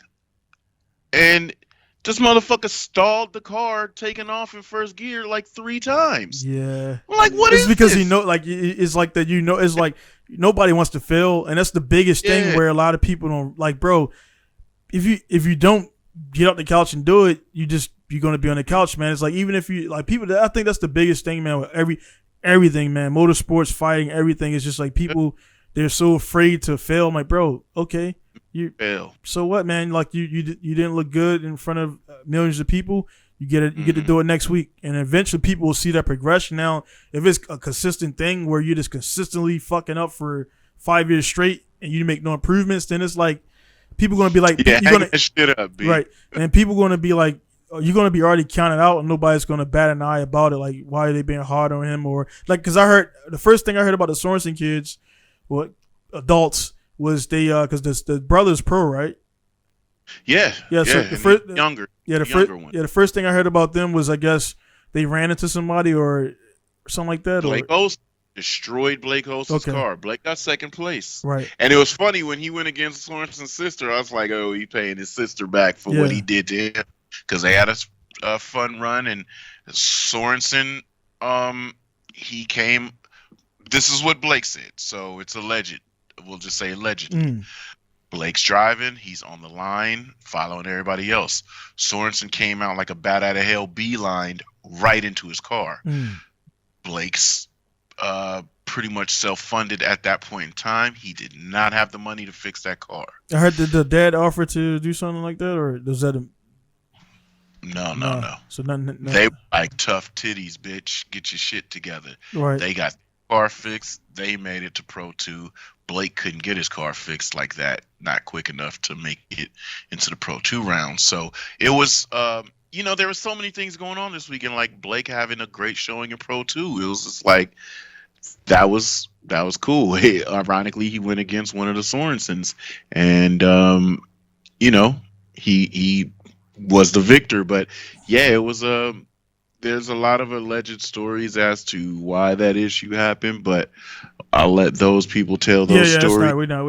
They feel like telling them. We'll get in contact with Olsen and have him on so you can tell it if you want. I mean, we're not trying to spark drama, but that's the way I heard about, because I never heard about him until, of course, most people you were doing like some awesome shit or there's drama. You do something fucked up. Yeah, it's either you're super dope or super bad. It's gonna be told. The story's gonna be told. So, it was it's really cool, because I've even talked to the Sorensen's father about getting his kid into competitive drifting, how this and that, and he kind of just gave me this runaround about stuff. I was like, all right, so I'm like, I know our path, how we're gonna do it if Jalen wants to do it, because I'm not about to force him on nothing. If the pinnacle of drifting for my kid is him just drifting with me, and he loves animal style, him drifting with the animal style homies, if that's where he wants to be at and that's the top, so be it. Yeah, as long as you're good. Yeah, you know what I'm saying, long as you're. Yeah, a lot of people though, man. Like I said, from that aspect, man. Because I want to bring this up, being a father now, man. Like my oldest is 5. Like we talked about before, man. Back when we had Stan on, and when we like towards the end, we were saying like, we're all our kids are gonna have more opportunities than we had, and that's not people to make you feel shitty about that. Providing, like, I'm pretty sure they got to put some work in to get that point, because if I don't know the dad at all. I'm not sure how he runs this shit, but my kid's gonna earn everything they get. You know what I mean? I'm going to put them in a place to get stuff, but they're not gonna just walk into shit, have shitty grades, shitty attitudes. Ain't that ungrateful? So hold on, you little bitch. Yeah, because that's just like, hey, it's like you take that fucking Hot Wheel from him. Like, yeah, I'm taking this car from you, dude, until you act the fuck up. And they want to drive that car, they're gonna act right. Yeah, like my son knows. This is scheduled to be your car. Yeah. It could be your car right now. It could be your car in the future. Yeah. It's really all up to you. Yeah. I'm committing it to you. I'm still going to drive this shit. But if at any point you fall off, academically, attitude, anything, sir, you have just set out the point as which you were going to get it. Yeah. You know what I mean? Yeah. And it's not like I'm an Indian giver or anything. Yeah, it's just the simple fact that, sir, yeah, you either comply with being an awesome individual, or work for this shit 100%. Yeah, man. Because it's like, I'm giving my son the ability to learn the talent early. You have to earn the ability to say, here is the key to that car whenever you'd like. When we're at the track and I'm like, hey, jump in, jump right in. Yeah. Because I want you to learn something. I want to teach you something. I want to show you something. But it's like when we get to the point where I'm loading up one trailer, we grab the, that's why I have 2 trucks. I'm loading one, you loading the other. We go, now that's where this is your shit. Yeah. Because I'm loading mine, you load yours. And I'll meet you at the track if you moving too slow. If you gotta go get your girl or you didn't get your fuel the night before, I'm gonna be at the track. Yeah. You get when you get there, you know what I'm saying? And that's like, if we raise awesome individuals and it goes in a perfect world right how we want it to go, this is what the outcome is gonna be. This is gonna be the goal. Yeah. And I'm gonna sit like, oh no, I'm chilling right now. I'm watching my son. Whoop. You know, man, when I'm thinking about that, man, it's like again smiling again, man. Not thinking about back then, man. It's like we're both products of, hey, go take that trash out. Hey, do the dishes. Like you weren't getting no. I mean, I'm pretty sure I ain't never. Or you were doing it because you seen the shit needed to be done. Yeah. And you knew what that ass whooping was like. Yeah. And it's like, that we grew up in those type of households, man. I can just tell. I mean, again, we never grew up together. We never slept in the same house, man. But it's just like you could tell an individual, like when I went to basic training, there was dudes that they couldn't make their beds, they couldn't fold their socks. Yeah. These were the guys that were sheltered until they got on that bus to go to Lackland, Texas or whatever, and everything. Yeah. But then you could see all the people who were squared away, the dudes who took out the trash. Like you could tell me personally, man. I know within 5 minutes how somebody was raised, man. Because it's like there's certain things, like if a dude's got a dirty ass fucking car, his room probably was dirty as shit when he was growing up. Never had to clean it up. Never had to take out trash. You know what I mean? Just keeping shit clean and everything. Keeping things in order. And certain people, man, like, even comes down to the motorsports and everything, man. You go to their pits, there's shit everywhere. There's oil everywhere. There's stuff everywhere. Like, me, when I go now, I take crates. So instead of unloading all that shit, you know what I mean? Back in the day, you had this, and this. Got all my oils is in this crate. All my tools is in this crate. That way, when you load up at the end of the day, and everybody hates the end of the day loading that shit up. And that's the worst part because you're tired. You just want to fucking go. You want to leave, but you got a lot of work. If you set up easy up and chairs. You got every little individual out the car. Like, all right, I'm gonna take all this shit out. Like I got a bag. Like most of my cars, I don't keep shit in the compartment. One of my things. But I mean, I'll take, the thing in the track where you got to take all loose projectiles of the car, everything out of the car, stuff like that. So I'll have like if it's a regular daily car, back in the day, I would have like a small bag, and I would kind of take all this stuff out the door and that was there, put it in a bag, and that way at the end of the day, I put it right back in there and put it back where it got to go. But stuff like that, man, compartmentalizing and making your day quicker, because the longer you're taking to get shit out your car, the less track time you got. So you got to be able to at an early age, in a certain way that you found value in that. Right. And you found value in that. This got me to the fun quicker. Right. Once the fun was over, this got me home quicker. Yeah. You already. Yeah. I get out from school. Let me clean my room, so when mom sees the room, they ain't bitching about it. Yeah, you ain't bitching about it. You ain't getting that way when you're when you playing the WWE, they ain't coming in like, hey, why the fuck's the room dirty? Turn that shit off. Yeah. Ain't no game saves. Turn that shit off and go clean the room, man. And it's like, I never, fortunately for me, man, I never been in that position where I was pretty much, shit happened here and there, man. But my mom was talking to her. She was like, yeah, it was for you. It was like low maintenance of my other brothers. She kind of had to, we're different individuals. So she had to kind of be on them more about clean this shit up, pick this shit up. With me, it was like, not that I'm a perfect child. It's just I didn't want motherfuckers telling me what to do at an early age. Like, let me do this shit. Yeah. You saw it from examples, and you're not dumb. Yeah. So you took the key, you took the clues, you took the hint, and said, I don't want, man, he be getting yelled at. Yeah. That. Yeah. Like, me, I was a younger brother. My brother was mischievous. And I'd be like, I ain't doing that shit. Yeah.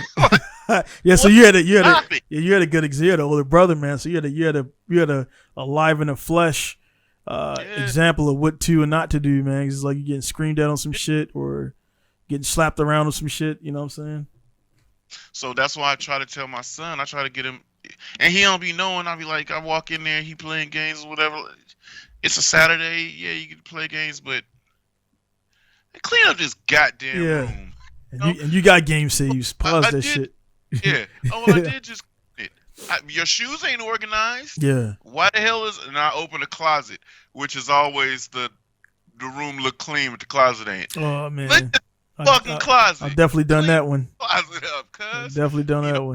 but those are the things like he sees when I'm at the track. Everything is so organized. I have a toolbox that's attached to the trailer. Mm, It's a tier sliding out one. mm, So that has everything in it. That toolbox is specific for whichever car I need to have stuff. If there's something extra, I have another bin with fluids and everything. right. That's there on the trailer. The jack's there on the trailer. The tire rack, everything is so organized. I don't have to keep anything inside the truck except for the easy ups, the battle flags, and maybe some power tools that Mm, bringing that I don't have to put in that toolbox. When we unload the car's unloaded, bumper goes on, all the hardware is associated with the bumper. It's right there. Boom, boom, that's done.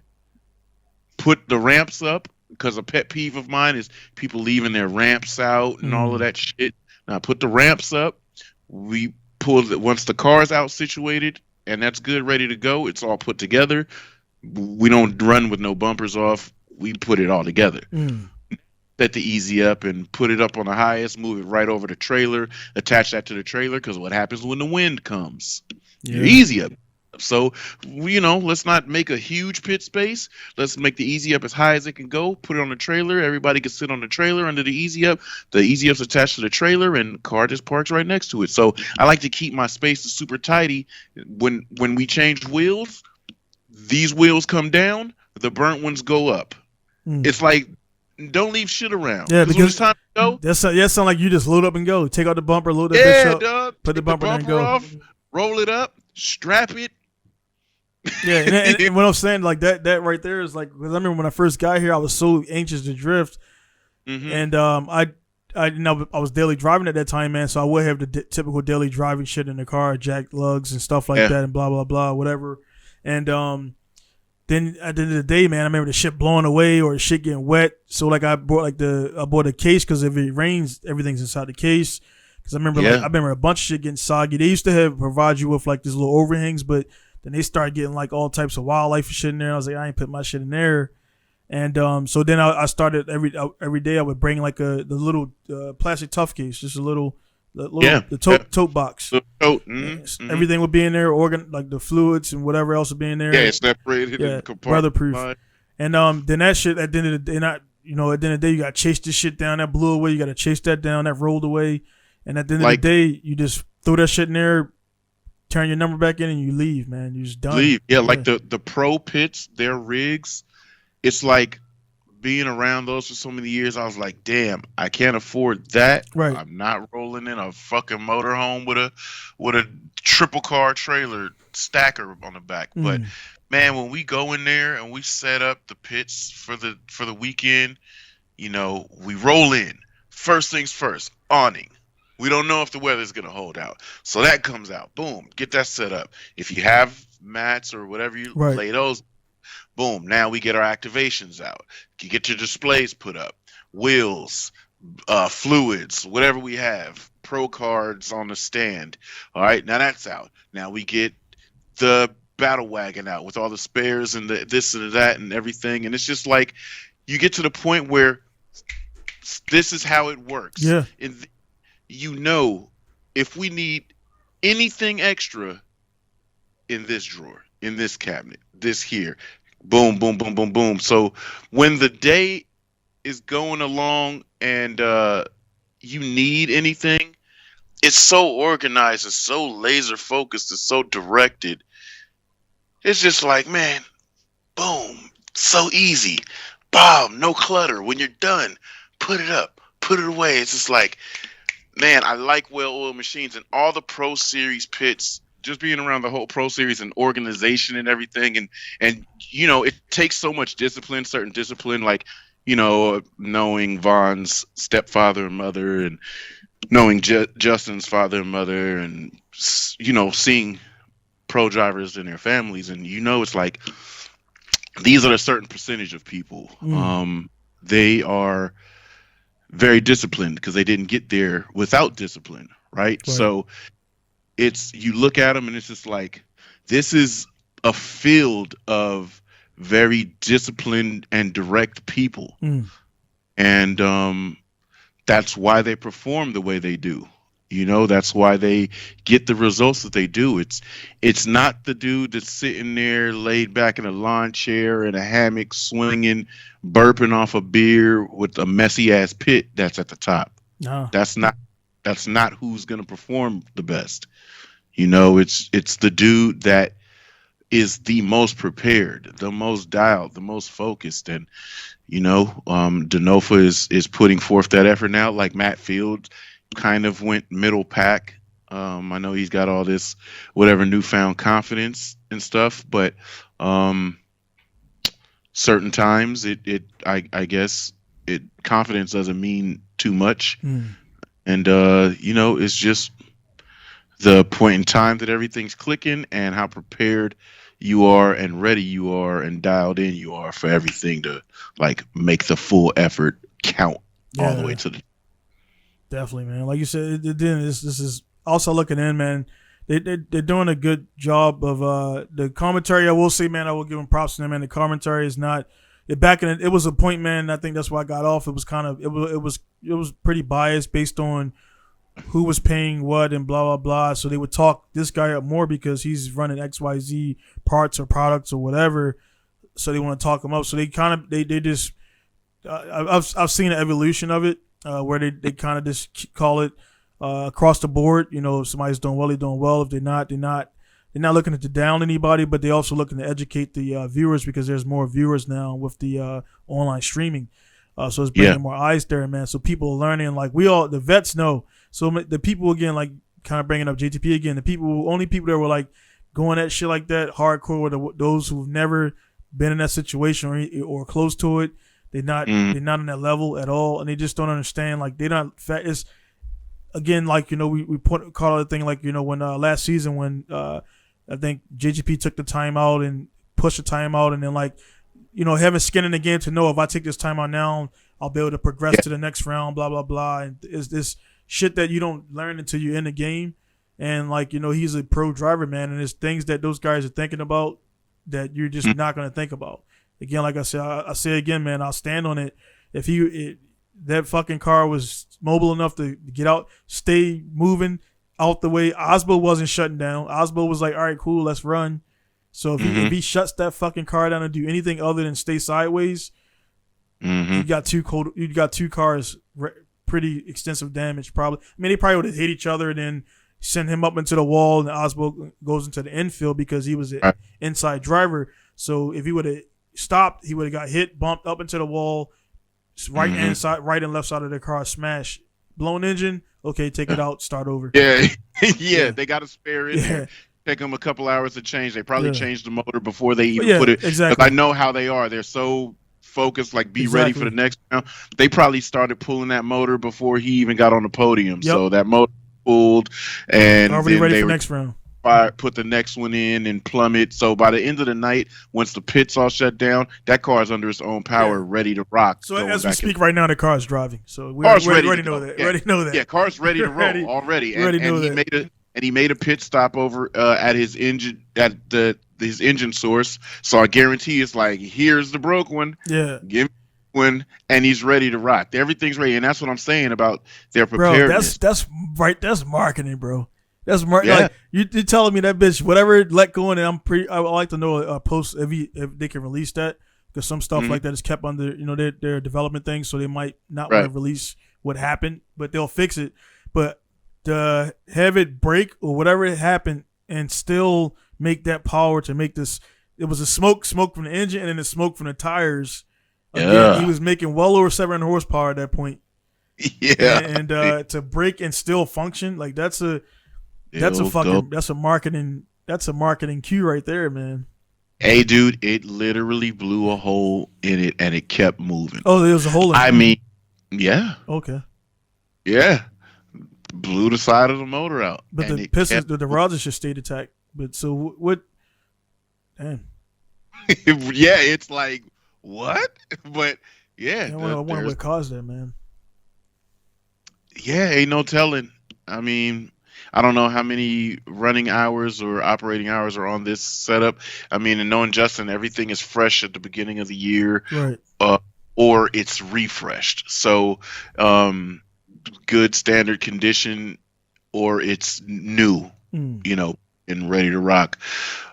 So things just fell at that point in the game, as with that much stress being put on them, whatever the case may be, because that was so strange. They don't sit and idle the cars for hella long, so it's not like the car was. Hey, real quick on that, man, because that's key word, man. I noticed Oswald, man, he holds his RPMs. The RPM's hella high, right? Is he just? Is that the 4-cylinder he has? No, he's got the B58 in there, which sounds like a 2J. Yeah, it sounds dead ass like a 2J. I didn't recall him doing the last rounds, but I just noticed. I'm like, the car. I hear a car like, I'm like, I'm working on my car, right? And I hear a car like, I'm like, what the fuck? Like somebody's shit stuck. And is that? I don't know. Is he building boost or something wrong or something? This is a science thing, right? Yeah. I don't know if they're doing that to get the car or the engine to a specific temperature, right? Which we know, this could be thinking way too much into it. Their fuel does better at this temperature. Do you recall them doing this before this though? Because I don't recall. No, because I just noticed it. I'm like, what the hell is he doing? Because I was like, damn, okay, that's interesting. Because it's not like you can't just launch off the line and go, no, but he's just holding it and it holds steady. And that sound about 3,000, 35, 4,000 RPMs, man. Not 4,000, probably 35. Yeah, like maybe 25 to 3,500 somewhere in there. But it's a constant hold, and it's not like he drops it or he's playing with a pedal. I would even be close to think that that's like it's just pressing it and setting it and just holding it there. Then like right when they turn the lights on, then you'll hear him pump it, then it drops, and then he gets ready to take off. But the whole time waiting, it's like a warm up. I don't know, because that's what I was gonna say. With Justin's motor blowing, it's not like the car was running and idling for hella long. They sit down there in the line. The car is pretty much cold or cool, depending on how quickly you're going back to back with your battles. But the car is it's been off for a minute. You fire up, you come in, you warm your tires up, and you pull to the line. JTP doesn't do too much burning rubber. It's just like boom, boom, scrub right to the line. And so that car was relatively it wasn't like hot or anything. So just to roll through the gears and then boom, just a specific condition happened. And Osbo was very talented to, because as Justin's car sideways and the oil is dropping, let's say just from the center, it's just coming from behind his front wheel, right? And rear wheels are up high, right? So that oil trail is, if Osbo's low, it's on his rear wheels, right? He's right. It's going through the middle of the car. Yeah, if Osbo's high, it's going on his front wheels. So he, the car fumbled and he kept it off of the wall, which is like, dude, that's stellar. That is. Like all that ice driving it. Yeah, exactly. I'm not, he's not like, thinking about the other guy in that aspect, but it's like all those guys are good, but like you mentioned right there, Oswald drives in ice. That's a different, the Japanese actually just started doing it about 5 years ago because they would just shut it down. So the guys come up from the press that don't have snow and they drive up here because it's like you drifting year round, you're getting a different coefficient of friction, which there's none. And so if you can keep it together on ice, granted they got studded tires, so that's a different element too. But still, you're on ice. Yeah. But it's still it's still a different level of grip. But if anybody that should have happened to or could have happened to that could have handled it the best, it was Osbo. So really cool. I like what Formula D is shaping up to be. Yeah, man. I can't wait to see what the new layout is and how that operates. Right. I'm really excited to see how the series is shuffled because the whole backside last two events of the year are California. I'm really looking forward to see. I mean, the shakeup is good. The blend is like Bro, crazy. is this making it is I never again I said again, man, this is the last time I watched Tanner Faust won it, right? You know what I'm saying? And Yeah. it's like, you know, until last season when I picked it back up, and that, like I said, the guys that are listening and watching, the reason I got engaged into it because I had plans to come over there, do some pro am series, eventually earn my license the proper way, and then walk into pro spec and stuff like that. So that's my plans, and is I'm in Japan, but it's you don't gotta do what you gotta do where you're at. It's just like just it works for some people. I don't have to be. I live here, I work here, but I'm just not. And we could kind of end on this because we don't want to keep you too long, man. But we just talking about Russia Drift Series. People were saying like there was favoritism towards Gocha and then James Dean and stuff like that. And you're in Russia, bro. Like if there's any favoritism in Russia, you're getting it. Like let's just move. Don't even sit here and try to theorize about it. They give a fuck about their own, just like we give a fuck about our own and stuff like that. Yeah. But you wouldn't. It would be more because America is PC, so it would be more. It wouldn't be like, hey man, if they fucked up, they fucked up. They didn't get the points to you out of there. You don't win, you don't advance, so they don't slide you over. But in Russia, like, come on, dude, you're in Russia. Like, I mean, what is there to say? I remember when I first started doing Pro-Am, I was the outsider. Yeah. I was in the inner group. Yeah. And I remember a motherfucker telling me straight up, I was like, yo, how did he win? I don't understand. I did this. He did that. He had a bigger mistake. He stopped drifting. Me, I just did this, and that was like this bit of a mistake. He did this big of a mistake. And a motherfucker told me, I won't name him. Yeah. But motherfucker told me, beat him without a shadow of a doubt. Yeah. Win definitively. Which just told me, like, you ain't getting the win unless we can't not give you the win. Yep. And I was like, all right. And let's be real, man. You still see it. I mean, it's still there. The thing about it, like, you can't. It's kind of like it's kind of like you got to definitively beat the champ.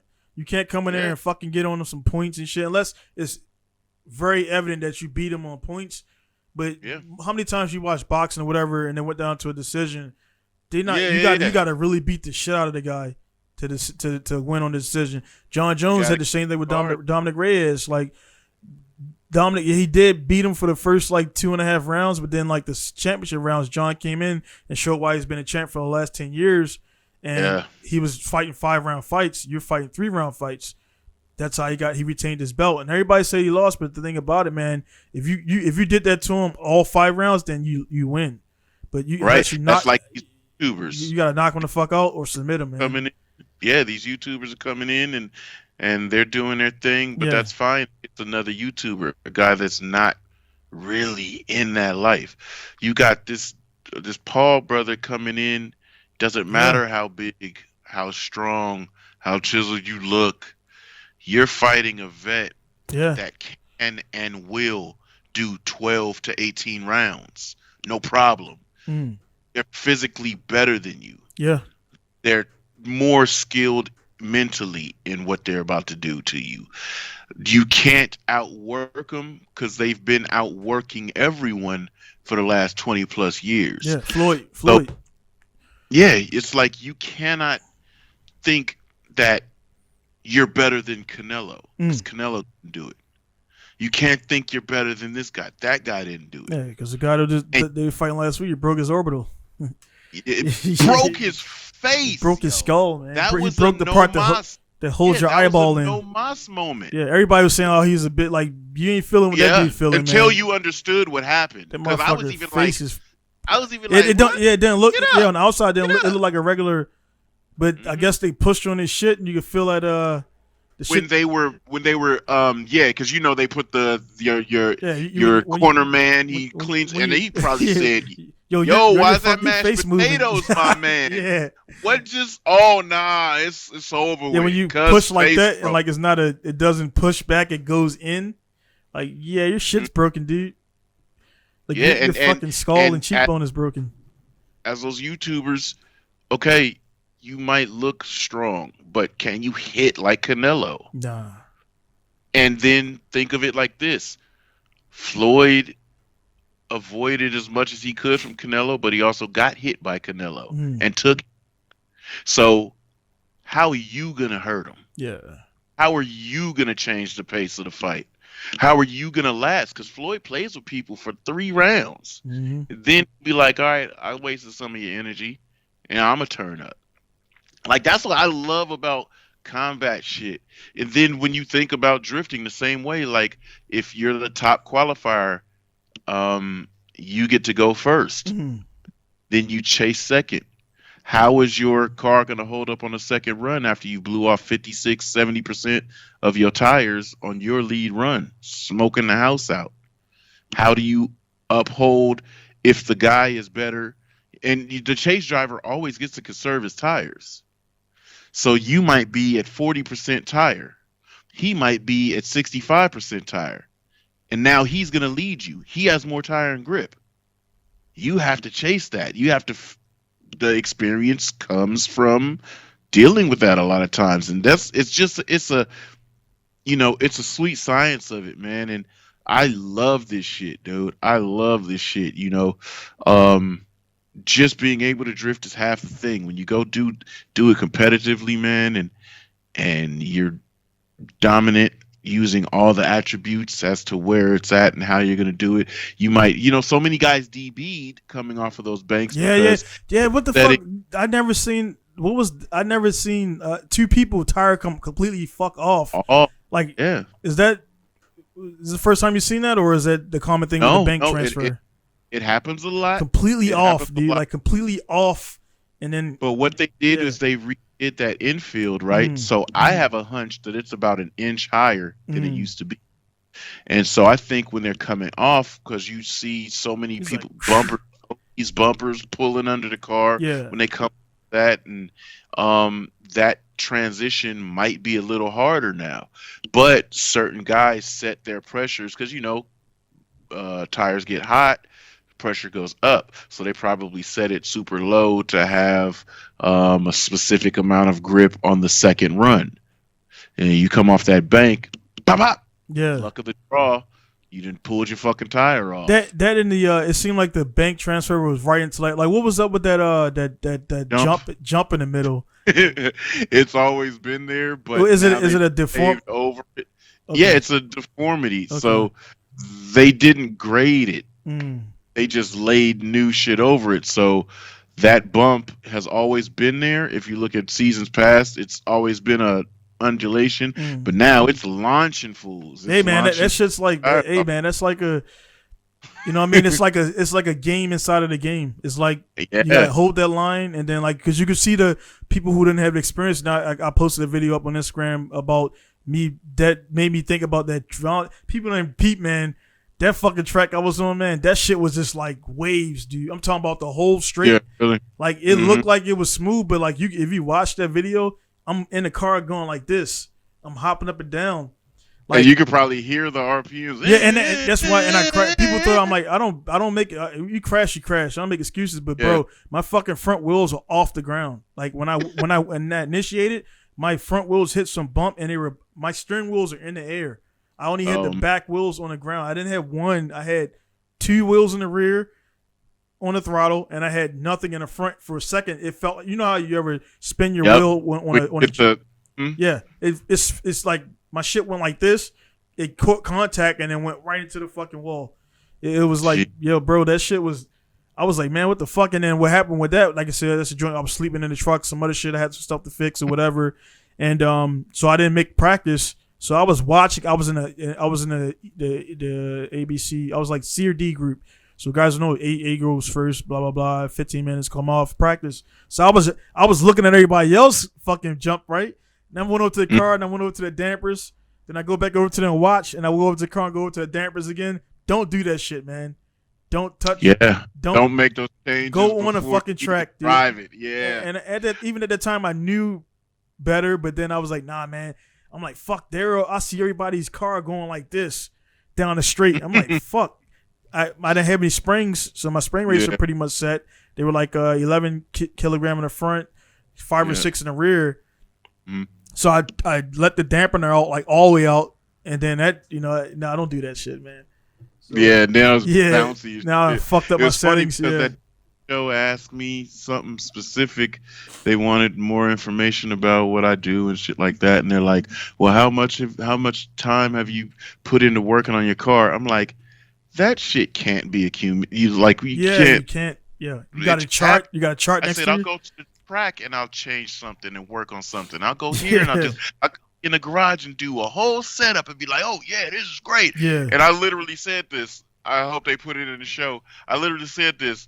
I'll do a whole setup in the house and be like, this is great, I'm ready. And go to the track. That shit don't work. Nah. And I have to work a whole nother hour to change the whole setup and then go back out there and keep coming back in. So I was like, time frame, I don't know, but you just attribute it to this year I did all of this year I did all of this, and it's just like, it's no this is the man hours, and looking at a receipt, hours to get the this is always, it's always worked on, and they're like, damn, we didn't. I was like, yeah, no, what we do is different than what maybe the other competitors do with their stuff. It's constant evolving. It's never the same every time we go somewhere. It's a big I might have worn a specific thing out that now I have to change, and it's just continuous wrenching for these cars to operate the way that they do in the way that I need them to do. Like yesterday, I was just putting the same coilovers on the track car on the other RX-8. So now those cars are 100% identical twins. I got the Falcons coming and everything. Those two cars are going to be completely identical, except for one's wide body and one's light with a wing on it. And so again, the dude asked one of the other dudes in the shop if that was his car, and I'm the fucking one with coilovers in my hand installing them, and I looked and just started dying laughing. And he's like, what? I'm like, do we look like hired help? Like, I don't understand why the person working on the car can't be the owner. Yeah. I don't get it. Every time this happens, but I'm slapping in the coilovers and dude, I was like, that's hilarious. But when I deal with my cars, or people always ask me, it's like, and I didn't vlog it, one of the guys was asking, I was like, nah, that's not what I want to put forth on my channel. You can go look at 1 million people do coilovers. Cut a wide body, rivet shit. That's not what I want you to see. Yeah. If I pop up and say, hey, I just changed the coilovers, this is the specs. You already know it's done. Yeah. You know it's done. Yeah. You know I just did it. And I tell people, I turn the bolts on every one of my cars at least once. Like, I'll do the whole thing, and we go from there. But when I take the experience to the track, and then that's when that's what I want my channel to be about. I was telling them, so, one dude, it was funny, a guy hit me in the DMs, and he said that specifically, which was so ironic, that I had just said this. I had just spoke on it, and this is what the guy said, he says, he just comes in, he was like, yo, as a young cat, I just want to say I recognize your class and finesse. He's like, OGs like you and a couple other dudes out here that have my total respect. He's like, I've been following your page for a minute now, and I try to take what you say and apply it when I get the chance to. And he was like, you haven't really said it, but you've made it clear specific things that you do with the car. And he said, but what I always take away is that it's not about how good the car is, it's about the driver that you are and how you further your talent in driving. Like, that's what I want you to get out of what I do. Like, yeah, I could be I've told people I've turned every single bolt in this car from the time that I got it to the time that Justin and I was side by side with Justin, no sleep, watching what he was doing when there's shit that I can't do, or doing the shit via his instruction or working with him doing it. There is never a time that I can't furnish a video or photo of the situations, but that's not what I want to put forth. I'm not a mechanic. I'm not a car builder. But God damn it, if I'm in trouble at the track, how do I know how to keep myself on the track if I don't know how to turn these nuts and bolts? Yeah. I know how to do it. I know how to get it done. I'd rather not, but if I have to, I'm in the game. So that's the driving thing of it, because I know this car is ready and good to go. You got, I gotta get out of here a little bit. But yeah, dude. So that brightened my day, because it's just like, damn, somebody fully gets what I'm offering. And I just told the dudes as I was putting my suspension and shit on, and they asked why I wasn't filming it. It's like, that's not what I do. Plus, the people don't realize, man, that shit, you know, because that shit slows you down. It's not hell yeah. It's just setting. It's kind of. I correlate it to kind of trap music, right? Trap music right now, man. It's like, even you see a lot of the OGs coming out with some of them doing it as a jab for fun, but some of them doing it to stay relevant. So you're seeing dudes that I never thought I would hear Nas on a trap beat rapping that cadence, and that might be like, he's doing it. He ain't doing it because Nas is Nas and shit. So he's doing it.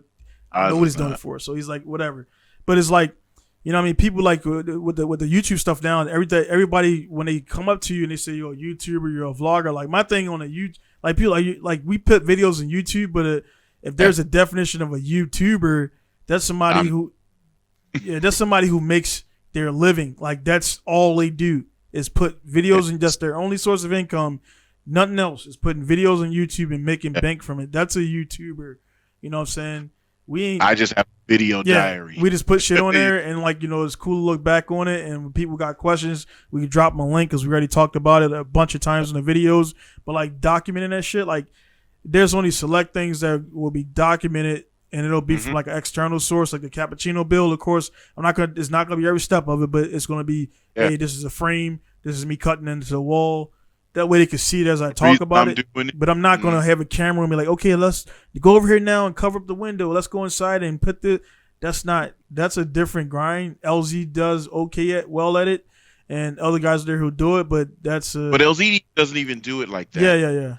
Yeah. You know, he makes it very entertaining, and he covers the most of it.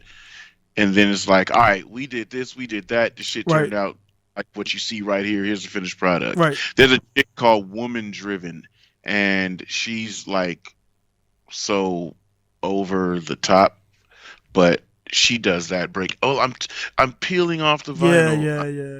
Yeah. And she's gonna show that's you tiring, her dude. Off every piece of vinyl. All right, that's my video.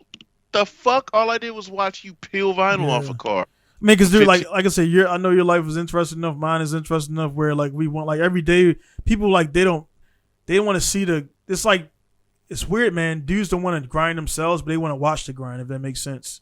Yeah. They want to watch. They want to watch it, and it's like, you're watching me grind. Like, the people, they don't realize the people that they're recording, they are grinding. They're just recording their grind, but those grinds have results. LZ again. Yeah.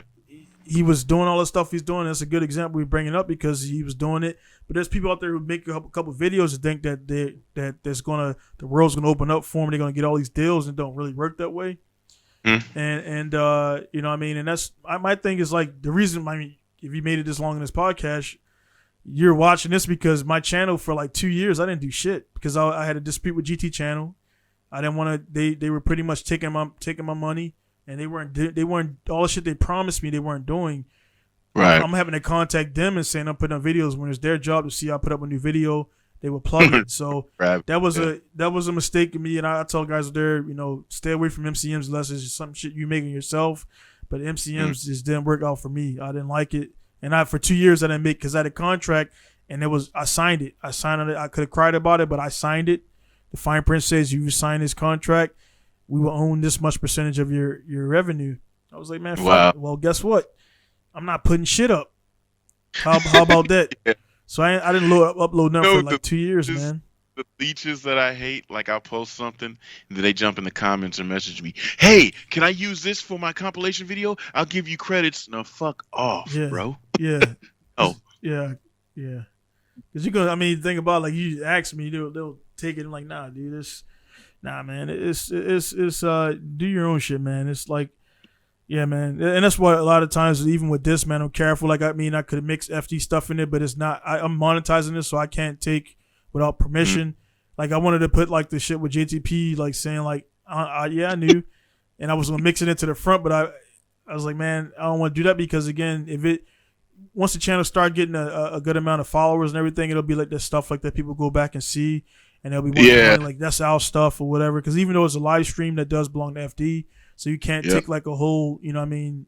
You can work around it, but still, that's their stuff. You just don't want to deal with that, so you gotta move. Like, but again, what I'm saying, but this channel, this podcast, the reason this podcast came about is because I was like, well, I don't got time to vlog. I ain't got time to make. I'm not going to events like I was before, and also I'm a driver, so I'm not really like going around the pits and doing all that stuff.